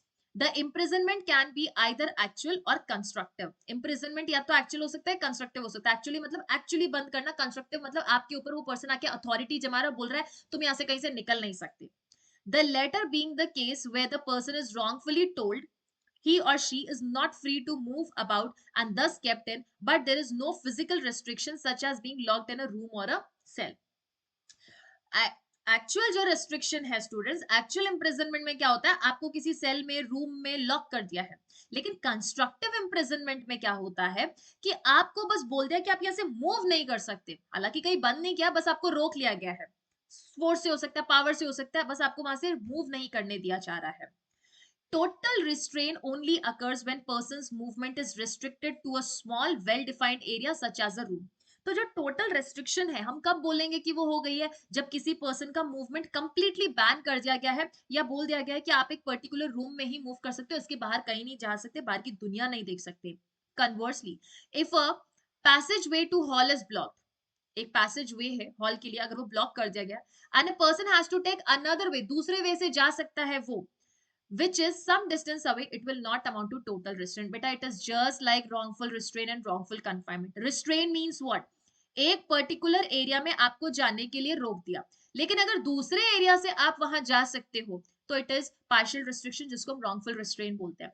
लेकिन अगर पूरे सर्कमफ्रेंस में, एक सर्कमस्क्राइबिंग लिमिट के अंदर आपको बंद कर दिया गया, it will amount to wrongful confinement. जैसे कि इंप्रिजनमेंट हो सकता है, रूम हो सकता है, हॉल हो सकता है, स्कूल हो सकता है, बाथरूम हो सकता है, चार दीवारी के बाहर कहीं निकल ही नहीं सकते, it amounts to wrongful confinement.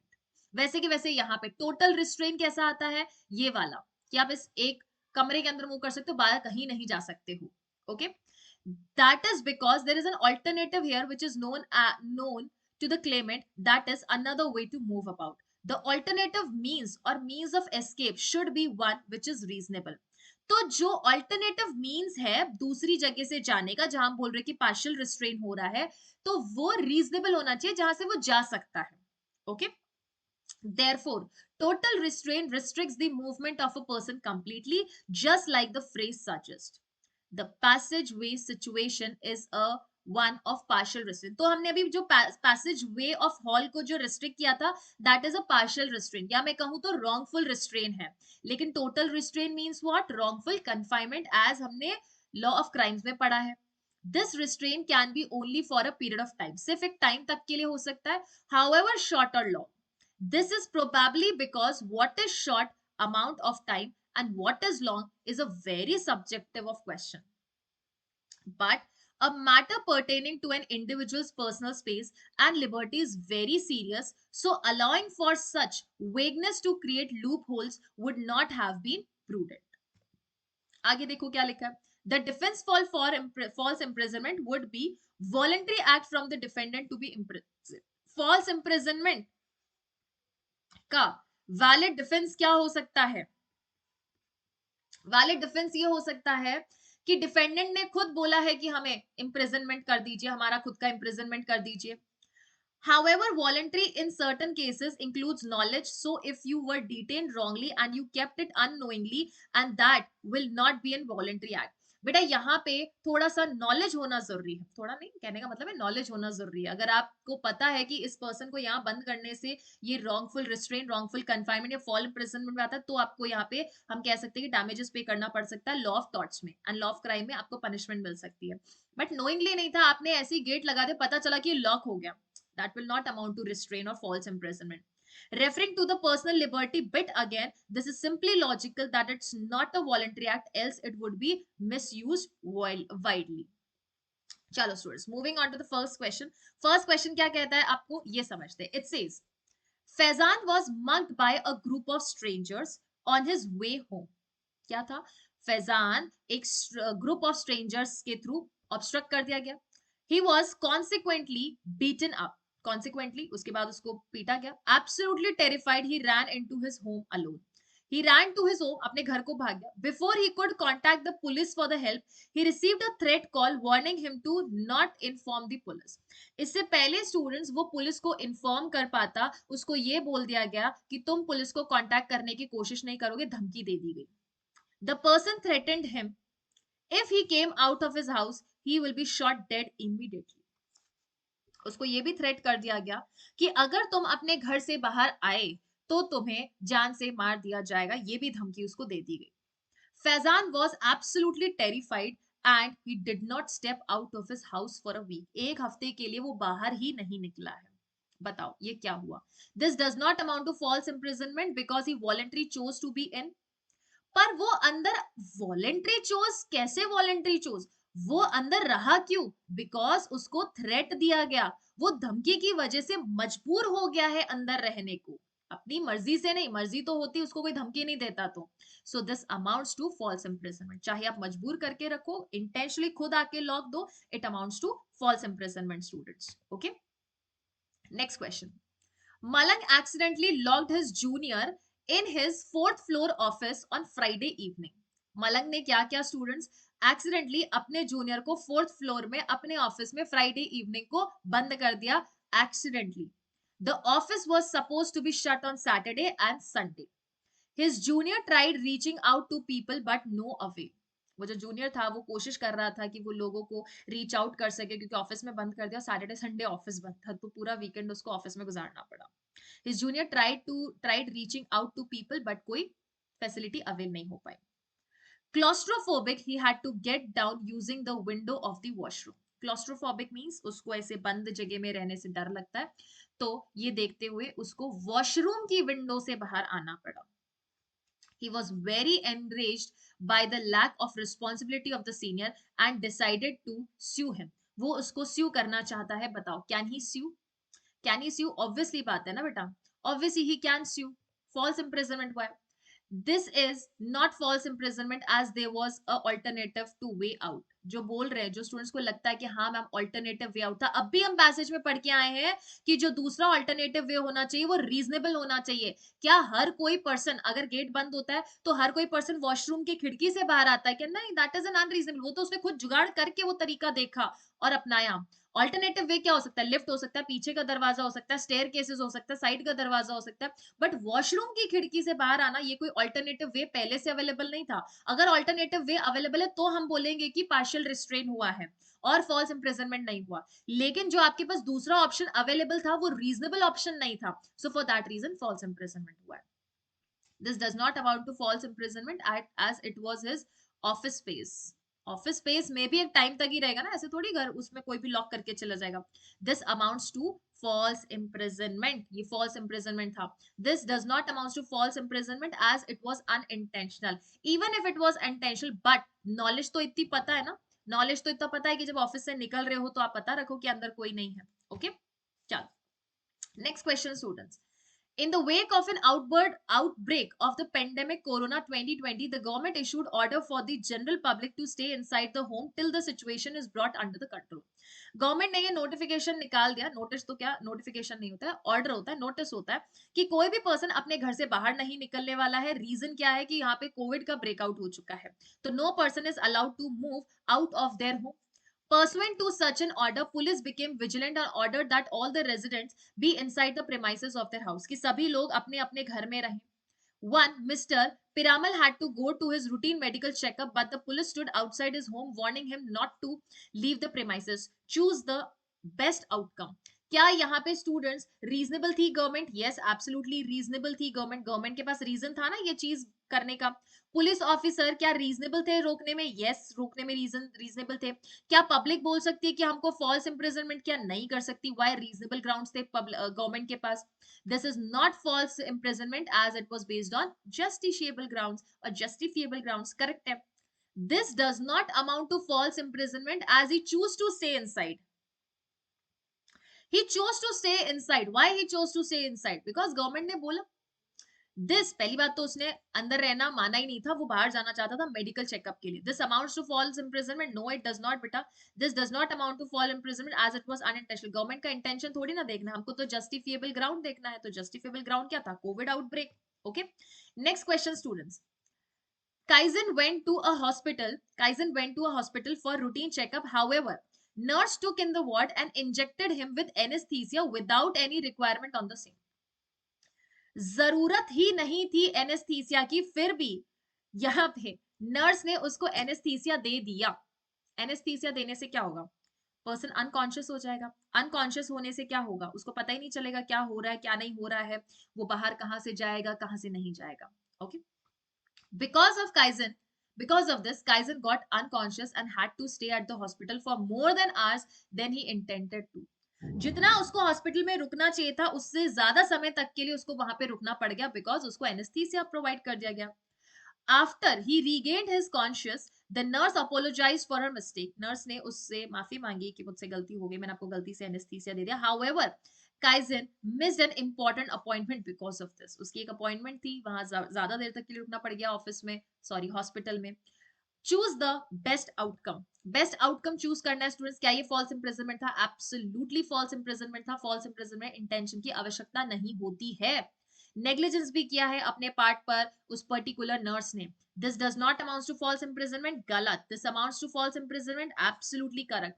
There is no restrain. There is restrain because बेटा जरूरी नहीं कि मैम रास्ता होगा या रास्ते को बंद किया होगा तो ही बोलेंगे फॉल्स इंप्रिजनमेंट. भाई उठ नहीं पा रहा है, समझ नहीं पा रहा है, कहीं जा नहीं पा रहा है, अपनी लिबर्टी अपनी फ्रीडम अपने मर्जी के अकॉर्डिंग कहीं अगर जाने से रोक दिया गया, फिर चाहे एनेस्थीसिया दिया गया हो, सर पे चोट मार के किया गया हो, किसी भी तरीके से बेहोश किया गया हो, हम बोलेंगे that is false imprisonment. Okay, last question for the day is, which of the following accurately describes the requirement of total restraint in the context of false imprisonment as explained in the passage. जब हम false imprisonment की बात करते हैं तो इसमें total restrain कब मान लेंगे? बेटा जब टोटल रिस्ट्रेन होगा तब हम बोलेंगे कि फॉल्स इंप्रिजनमेंट हो चुका है. दैट इज टू से टोटल रिस्ट्रेन तब होता है जब आपको एक एरिया में कन्फाइन कर दिया गया है, जब और कोई ऑल्टरनेटिव वे नहीं है आपके पास बाहर आने का, या फिर ऑल्टरनेटिव वे तो है, ऑल्टरनेटिव वे तो है but that is unreasonable.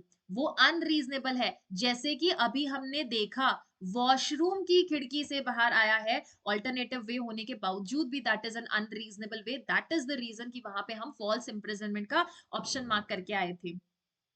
Clear है? तो हमें करेक्ट ऑप्शन चूज करना है students. Total restraint refers to physical confinement within a locked room और cell.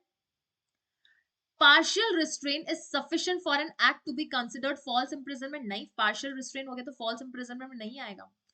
Total restraint occur when person's movement is restricted within a small defined area. बेटा यहाँ पे बोल दिया locked room और cell. ये locked room और cell कोई जरूरी नहीं है total restraint के लिए. कोई भी स्मॉल एरिया में डिफाइंड एरिया जिसकी कोई सर्कमस्क्राइबिंग लिमिट हो, अगर उसमें आपने उस पर्सन को रख दिया है, उसका पर्सनल मूवमेंट कर रोक दिया है, तो हम बोलेंगे that is total restraint. Not physical confinement. कोई जरूरी नहीं है physical confinement. That is person का मूवमेंट, वो चल फिर नहीं सकता उस एरिया के बाहर, हम बोलेंगे that is total restraint. Okay, total restraint is not necessary element for an act to be classified. अरे जरूरी है. जब तक आप किसी पर्सन का रिस्ट्रिक्शन नहीं करोगे, टोटल रिस्ट्रिक्शन नहीं करोगे, जब तक किसी पर्सन का article 21 that is right to personal liberty and life, right to life जिसको हम कहते हैं, अगर वही किसी का हैम्पर नहीं हुआ है तो हम ये नहीं बोल सकते स्टूडेंट्स कि किसी पर्सन को हमने रॉन्गफुली कन्फाइन किया या उसका फॉल्स इंप्रिजनमेंट हुआ है।